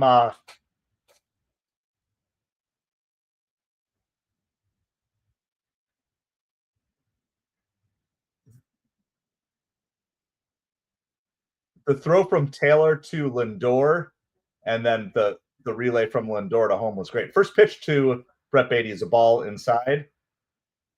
Yeah, I know. Sorry, there's a lot of things going on. I got 2 different streams going on, plus the game. It's all good. Don't mind me. Don't mind me.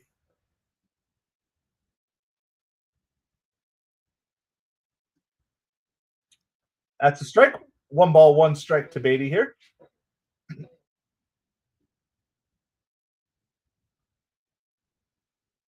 So Beatty's 0 for 3, but he did have the productive out. He also reached base on the error. Be nice to see him get a hit here if we could. That's a strike. 1 ball, 2 strikes.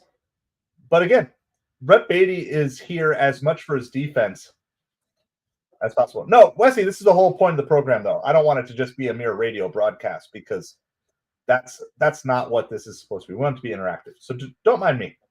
Don't mind me. You're good. Keep talking. You guys are going to push me to make my skill set better as things go. 1 ball, 2 strikes to Beatty here. That's ball. 2 balls, 2 strikes. Thank you, Wesley. Appreciate the compliment.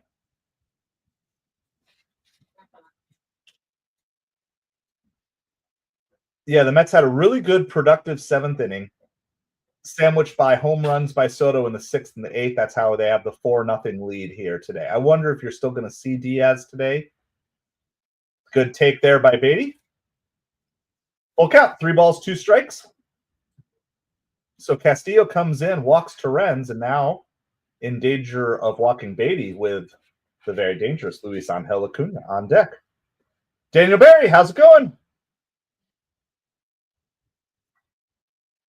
Fouled by Beatty. Torrens, of course, is going on the play. He's got to go back to first. Sorry, Torrens, get yourself a little extra running exercise in today. This is a good solid at bat by Beatty here. Working the count. Fouling off some 2-strike pitches here. So I like that. Wesley is your dog's name, and he has his channel on YouTube. And you're Artie. That's awesome, Wesley. I'm going to have to check that out at some point in time. 4-0 Mets, top of the 8th. Have I actually updated the banner yet?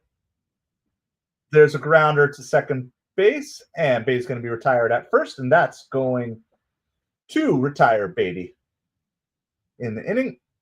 We're going to the bottom of the 8th inning. It is 4-0 New York Mets.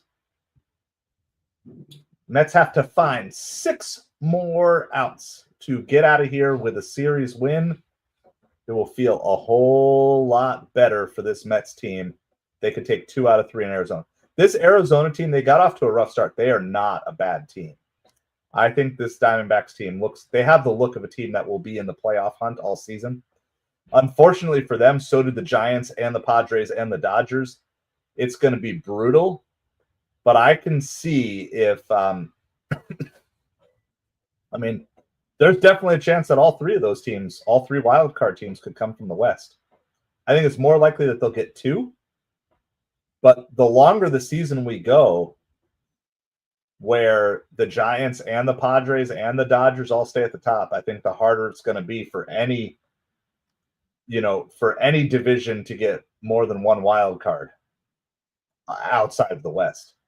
I mean, it might literally be the Diamondbacks and then 2 of the 3 teams in the NL East and like a team like the Brewers all fighting for the final wild card spot this year. I mean, Mets-Mariners World Series, I think that would be a lot of fun. I like this Mariners team. I know they just lost 2 out of 3 to the Athletics. Well, they're getting – I guess they haven't lost that game yet. It's 5-4 Athletics. The Athletics are up big, so they're coming back. Regardless of what happens in this game with the Athletics are not a bad team either. And I put the Athletics in my top 10 power rankings this week, and so far they have not disappointed. They have – so far split the first 2 games with the Mariners and playing them well in this 3rd game. So I would probably not put the Mariners as the favorite. I mean, I like the Tigers, and I'm surprised to say this, but I do think if the pitching can hold out for this Yankees team, obviously the runs are there. And you don't need as deep of a pitching staff in the playoffs.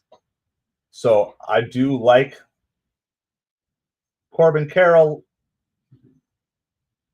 hits that up, and that's going to be a leadoff home run for Corbin Carroll in the bottom of the 8th off of Kranick. There goes the shutout for the Mets, and it's 4-1. And all of a sudden, those extra runs that the Mets scored in the 7th and 8th coming into play. Corbin Carroll is really – he had a great first year of down last year, but he's really looking like he's hitting his stride this year.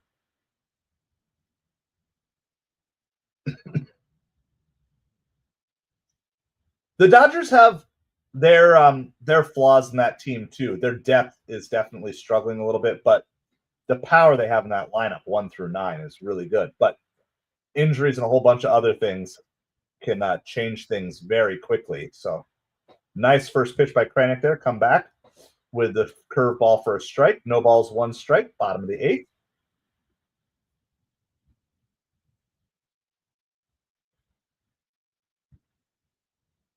Perdomo pops this one up. It's a foul ball over the railing, out of play, just out of play into the camera bin.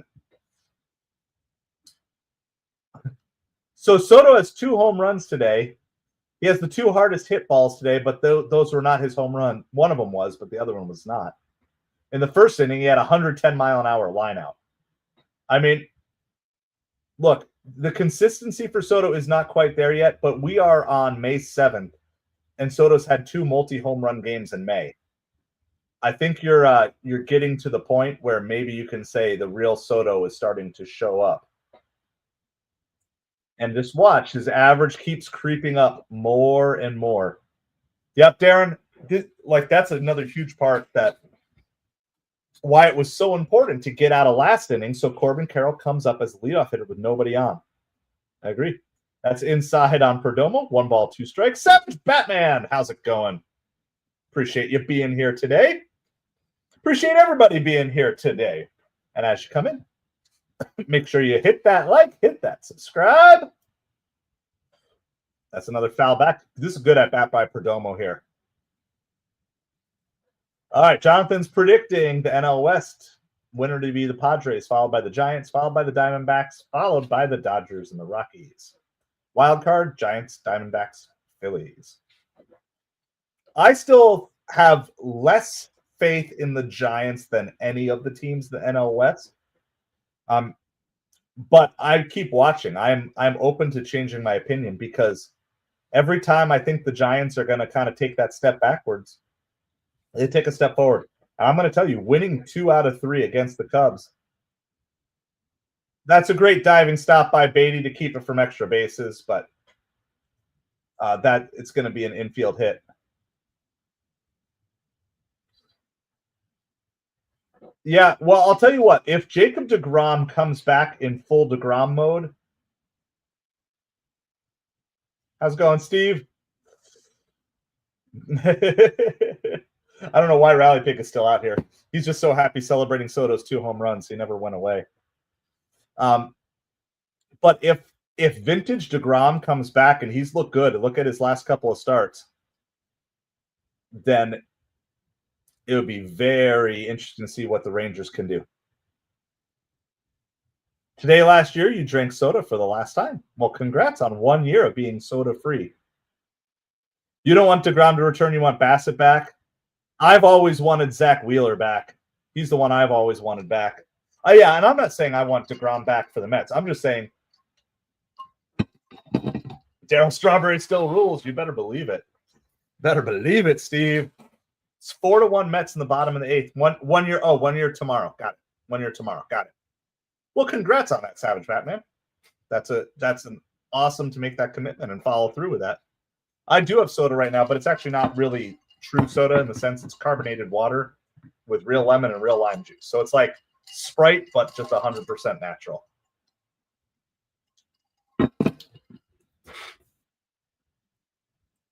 Here's the 1-2 pitch. Strike 3. Good job by Kranick.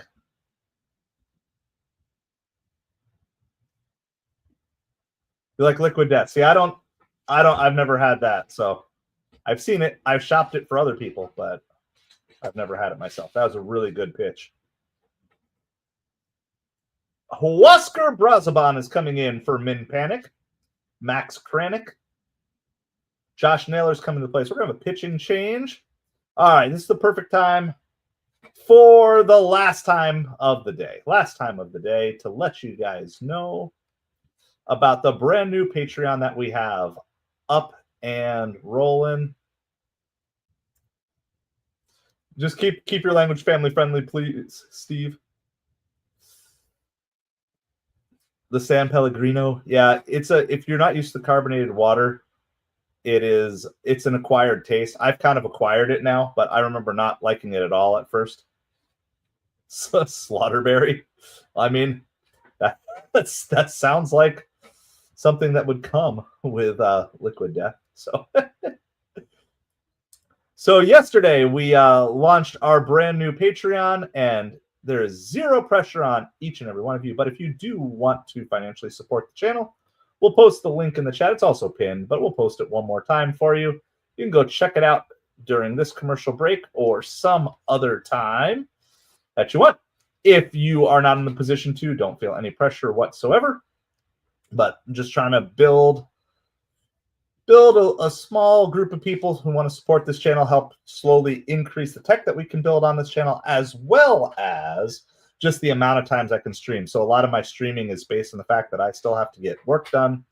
And, so any way that I can pull in a little bit of income off the channel is basically exchanges like 1 hour of work I have to do, delivering or eBay or Amazon that I can then put towards this channel. So if you want to get on board and support, you're welcome to do so. If you can't, don't want to, aren't able to for any reason, I will never hold that against you one bit. I totally understand.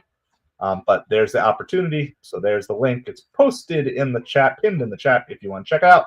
And if not, I'm not going to hold it against you one bit. Do want to say a thank you to our first 2 patrons, though. By Ford the Hobbit and Darren Rivera. Thank you guys for supporting this channel and being my first 2 patrons. So appreciate you so much. All right, Huascar Brazaban. That's going to be the last sales pitch for that one for the game. First pitch is inside on Josh Naylor. 1 ball, no strikes.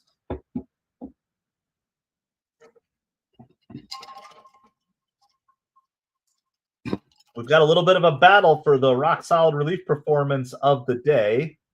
Kranich line is not officially closed yet because the runner on first is still his responsibility. He was good, but not great today. The leadoff home run and going from there. It's 2 balls, no strikes to Josh Naylor. We're not going to hang around for any post game today. However, stay tuned because we might go live tonight. I haven't looked yet. We might go live tonight, or if not, I will be recording a video tonight. It's going to be 3 up and 3 down. 3 teams in baseball that are on the rise, 3 teams that are on the fall. They don't necessarily have to be top 10 teams, but if you have any suggestions for teams you want to nominate for either 3 up or 3 down, then you can go ahead and throw those suggestions in the chat. Naylor pops this one foul. It's 2 balls and 2 strikes.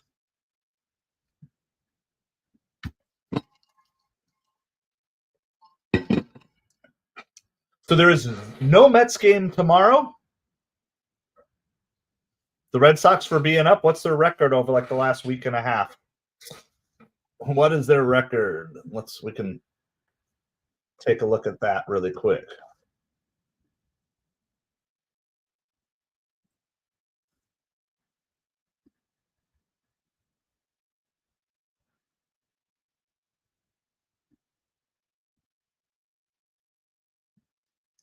I'm just trying to pull up the standings here. This is flied to left center field. Azokar is under it. There's a little question, by the way, if McNeil maybe left with an injury on that triple. 4 and 6 in the last 10 games. That's not up, Savage. That's not. We're looking for teams that are like 8 and 2 in their last 10 games. I'm sure the Red Sox are going to have a run. So on my 3 down, so one of my 3 up I'm looking at is probably the Cardinals. They're now on a 5-game winning streak. One of my 3 down is probably the Reds.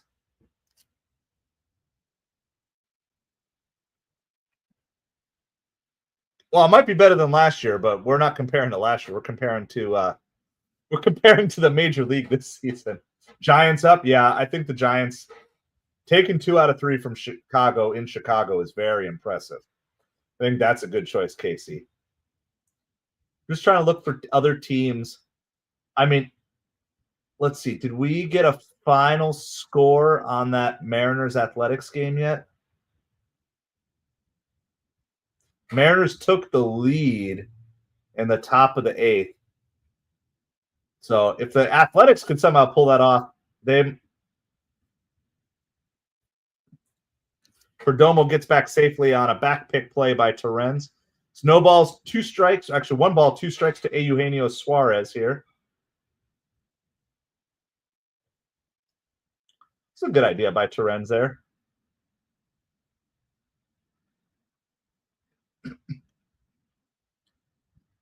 So, by the way, Dodgers and Marlins are 0-0 in the 6th inning.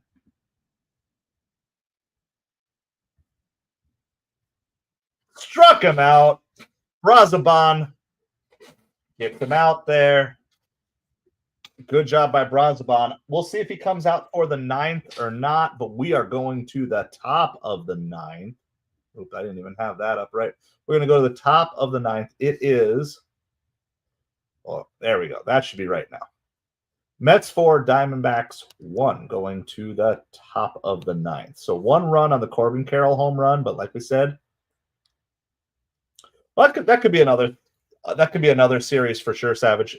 I actually saw a thing of like the teams that are up the most. And I think the Giants were on the top of that list of the best, like the most improved record from last season to this season. Yeah, Cleveland's looking good. I like to try to hunt down stuff going on lower in the standings too, because it's like everybody talks about the top teams. Here's another team that I have on my potential 3 up, and I mentioned them as honorable mention. So first of all, I got the Royals are probably in my top 10. as well. The Royals are 8-2 in their last 10 games. But there's another team nobody's really talking about yet, and this should come as a little bit of a relief to Mets fans because we struggled. The Minnesota Twins are coming around. They're maybe not quite there. They actually have a positive run differential on the season. They're still 16-20 on the season, but they're 6-4 in the last 10. It looks like they're starting to put some things together. So I had them on my watch list a little bit. And then teams near the top of the standings. Problem is if you're at the top of the standings and you're kind of losing. Like if the Mets had lost this game, I might have had the Mets on the 3 down because they have definitely taken a step back. It's just that the Phillies are also just kind of being average right now. The Braves are another team that's possible on the 3 up. They're only 1 game below 500. The Braves are almost as close to the Phillies as the Phillies are to the Mets. Braves are 3 games behind the Phillies. Phillies are 2 games behind the Mets. St. Louis Cardinals are way up. Mariners are way up. Yep. Cleveland, you are right on those. And we try to hop on these things, trying to dig and find the gems in the rough. Just looking for teams near the top that are struggling. Yeah, Red Sox 4-6 in the last 10. Mets are 4-6 in the last 10. It's going to be interesting to watch the Cubs now, too. Are the Cubs going to kind of keep falling? I feel like this is a good time for the Mets to get the Cubs because they're on a 2-game losing streak. They're 5-5 in the last 10. So, all right. It's 1 ball, 2 strikes to Luis Angel Acuna. Top of the 9th, nobody out. Mets are up 4-1. Dodgers just take the lead. Cubs are mid. Acuna lines that one, but right to Pavin Smith. It's kind of a sliding, diving grab of a low liner. That was well struck, but right to him. Something the Mets have been great at this year, hitting hard balls directly at players.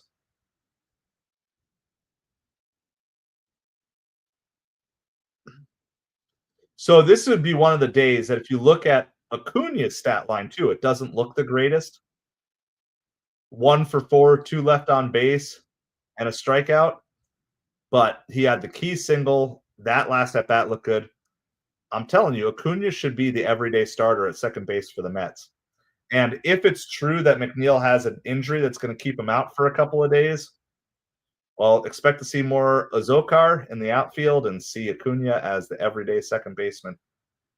We'll see. We'll have to get an injury report there. Oh, Roku exclusive. I haven't even looked at the Sunday game yet. Orioles are frauds. Well, I wouldn't say they're frauds in the sense that they're not winning at all. So I think the Orioles are going to – I think the Orioles have the chance to do similar to what the Mets did last year if they can put it together. I want to do a deep dive sometime and figure out why the Orioles are struggling so bad this year.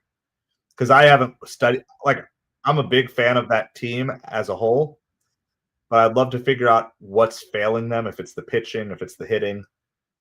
So, sorry, I think you had asked about the Roku before. Sorry, I see that now, Jonathan. I do not. So if it's Roku exclusive, then I don't know if we'll be covering that game. It's also Mother's Day, so it might be wise for me to not cover that game. That might be a wise decision.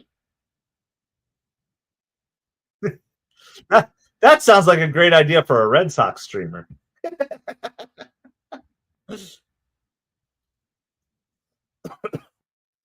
We got 1 out and 1 on, by the way. So Azokar was able to just work a walk. Tyrone Taylor at the plate with Lindor and Soto waiting in the wings. I'm going to tell you, with this bullpen that the Mets have, like, I would not be upset if the Mets put up a couple more runs this inning.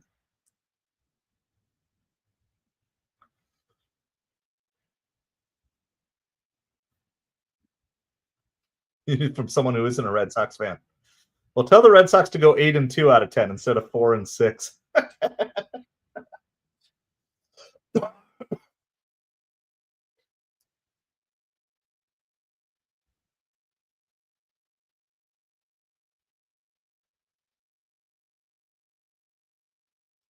Throw over to first as Zokar gets back easily. Count remains 1 ball, no strikes to Tyrone Taylor. 1 out, 1 on. Top of the ninth. The Mets are up 4-1. I agree. That's why I'm not going to have the Mets in the 5 up. That's why I dropped them in the power rankings to 5th or 6th. Something like that. I agree. In fact, if the Mets lose this game, they might be in the 5 or in the 3 down. The 3 up, 3 down. I'd probably put the Mets in the 3 down. So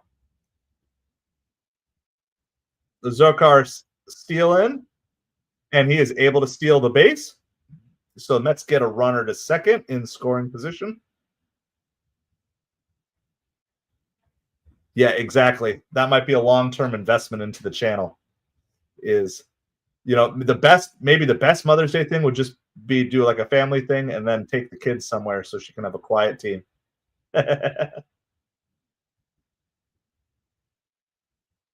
Taylor fouls that one away. 2 balls and 1 strike. I don't think the Red Sox are bad.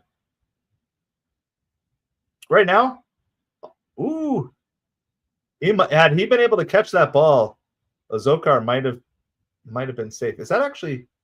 Hold on, is that Marte? No, that's a Zokar. Yeah. There's the ball. 3 balls and 2 strikes.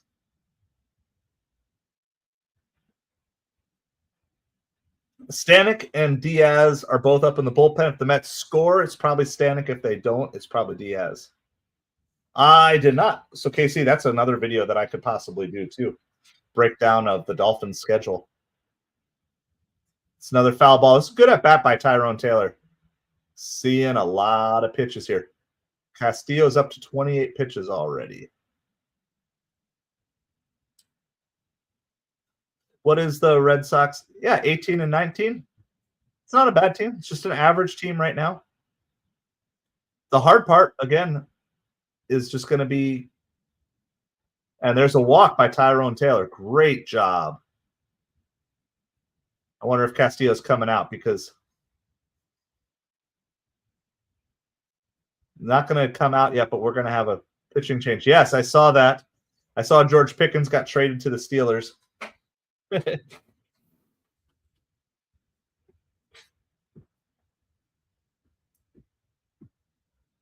Oh, you got to be happy as a Cowboys fan on that. Sounds like a rebuild, right? That's what it sounds like. Just might as well trade all your stars, get draft picks. I would imagine that's, you're getting draft picks, it's in mind for possibly trading up for future draft picks.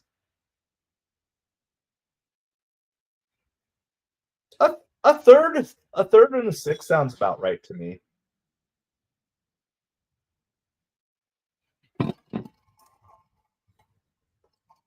I saw Grassi put a reaction video up on the trade. I just haven't seen the video yet. All right. So let's do this. I'm going to see if I can quickly look up the Dolphins schedule and maybe we can cover that. Lindor rips this one down the line. It's going to be extra bases. That's going to score a Zokar. Here comes Tyrone Taylor. He's going to score without a throw. Francisco Lindor comes through with a double to give the Mets some insurance runs and some extra breathing room. It is 6-1 Mets. That was a great job by Lindor.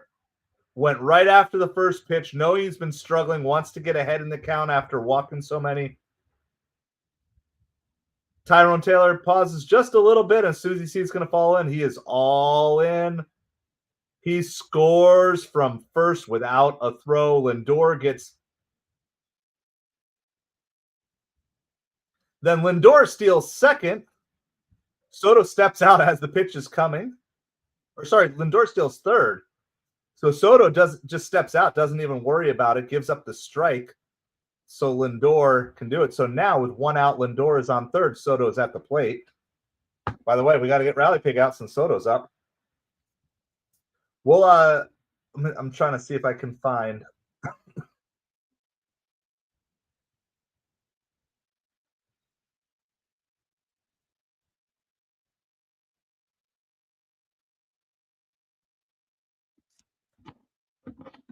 That's a slider outside. 1 ball, 2 strikes to Juan Soto here. Top of the ninth. Mets able to tack on 2 runs. This is kind of becoming the Mets' MO, which in some ways is good, in some ways is bad. They keep finding ways to add runs against bullpens.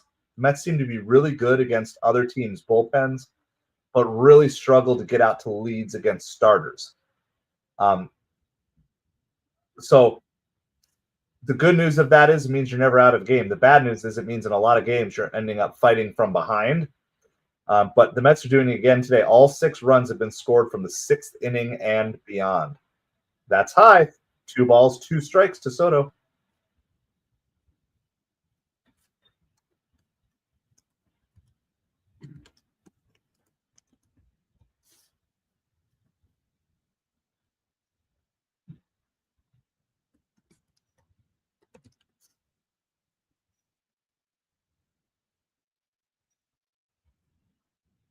And I got another pitch fouled back by Soto.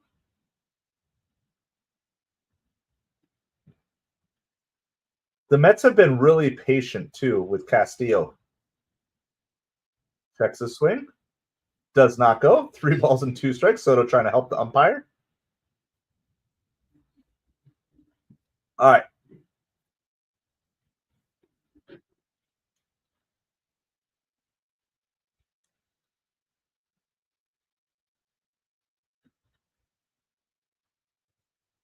I got the Dolphins schedule in front of me. Maybe so on the commercial break, we'll go through it here.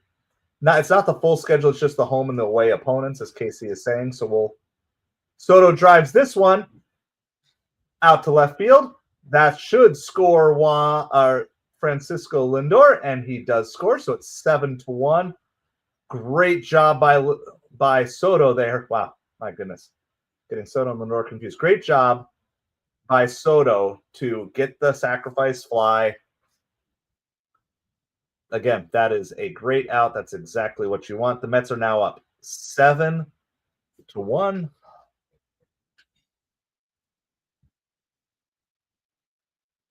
3 home run day would have been great, but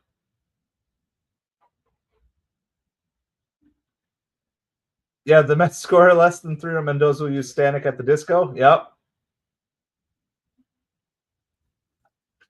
I agree, but it is all Stanek at this point. Diaz has sat back down with a 6-run lead. You're going to get Stanek.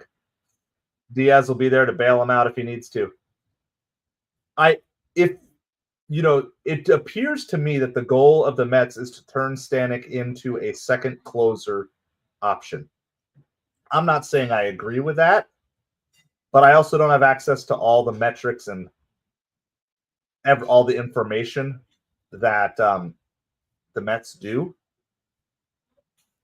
By the way, Rally Pick is 3 for 4 today with 3 runs scored.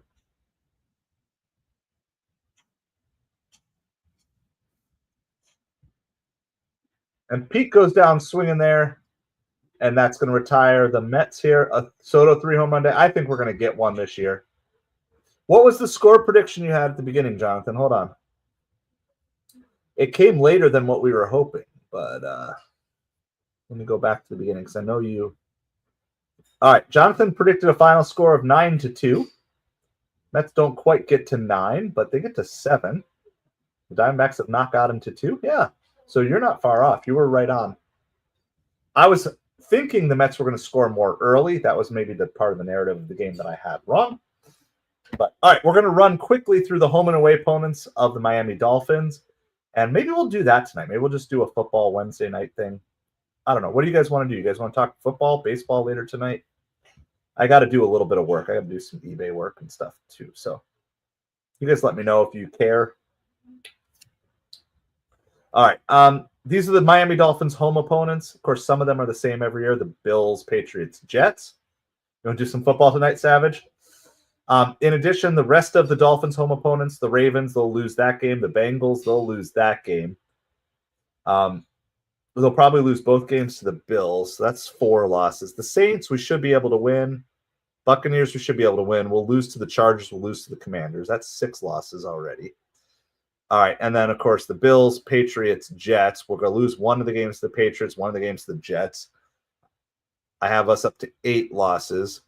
Okay, on the road against the Falcons, we could win that. The Panthers, we could win that. Sorry, midnight. The Browns, we could win that. Steelers, we're going to lose. That's 9. Colts, call it a toss-up, probably, but since on the road, we'll call it a loss. So I foresee 7-10. That's what the Dolphin season looks like to me. 7-10. That's exactly what the Dolphins do every season. That was a very good inning, Wessie.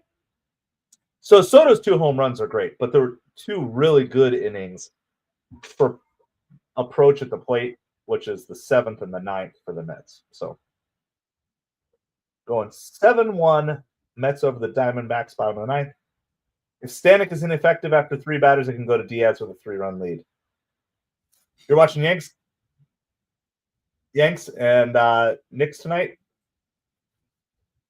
8-1, 7-9-1. First pitch is tapped to Acuna. He throws out whoever that was. Lourdes Gurriel Jr. at first is 1 quick out. 1 pitch, 1 out, bottom 9. We need a no closer. Well, it's not a save situation. I think there's a goal here to try to develop Stanek into an alternate closer for the Mets. You want to tie? Are you saying 8-1 for the Cowboys? Yeah, I haven't lost all faith in Diaz yet. I mean, he is probably nearing the overall end to the effectiveness of his closer career, relatively speaking. But for the Dolphins, yeah. I mean, ties are so rare, I'm probably never going to guess a tie. But I see, 7-10, 8-9 is roughly where that schedule. I mean, anything can happen, but just based on my gut reaction, that's what I would say. 1 ball, 1 strike to Alec Thomas. There's a strike. 1 ball, 2 strikes. Well, one person I would be interested in acquiring as a Mets fan is Alex Diaz, Edwin's brother. He had a horrible start to the season. He just got sent down to AAA, and I wonder if the Reds might be willing to part ways with him for cheap. This is fouled along the third baseline out in shallow left field. Brett Beatty makes the catch. So that's 2 outs. If the Mets win this game, they'll be back to 500 on the road, which honestly is all you really need to do. If you can win and be dominant at home and then play 500 ball on the road, you are in great shape.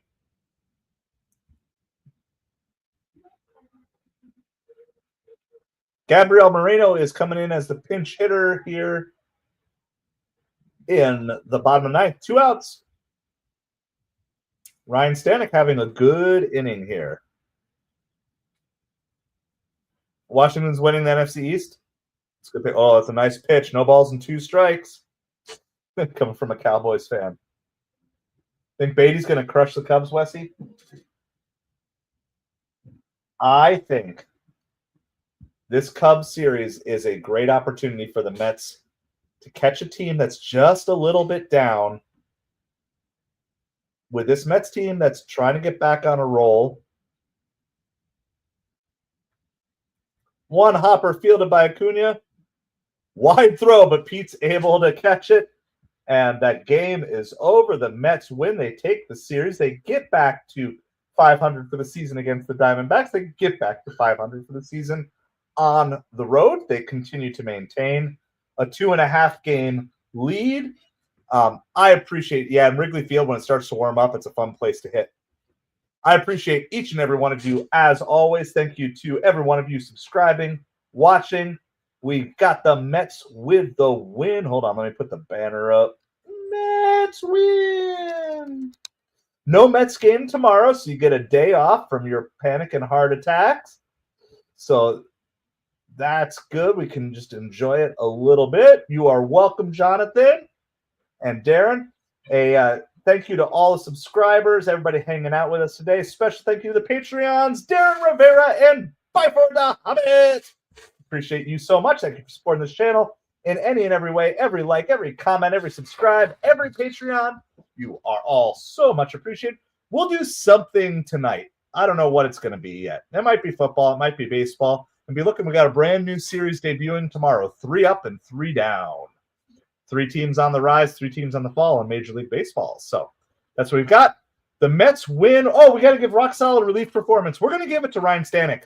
He needs it. He needs the boost.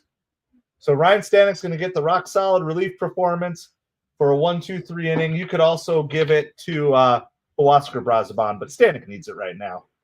I know that's why he went out and pitched hard and pitched well today. You are welcome, Darren. Thank you all so much. I appreciate you, each and every one. Have a great night, and let's go Mets, baby!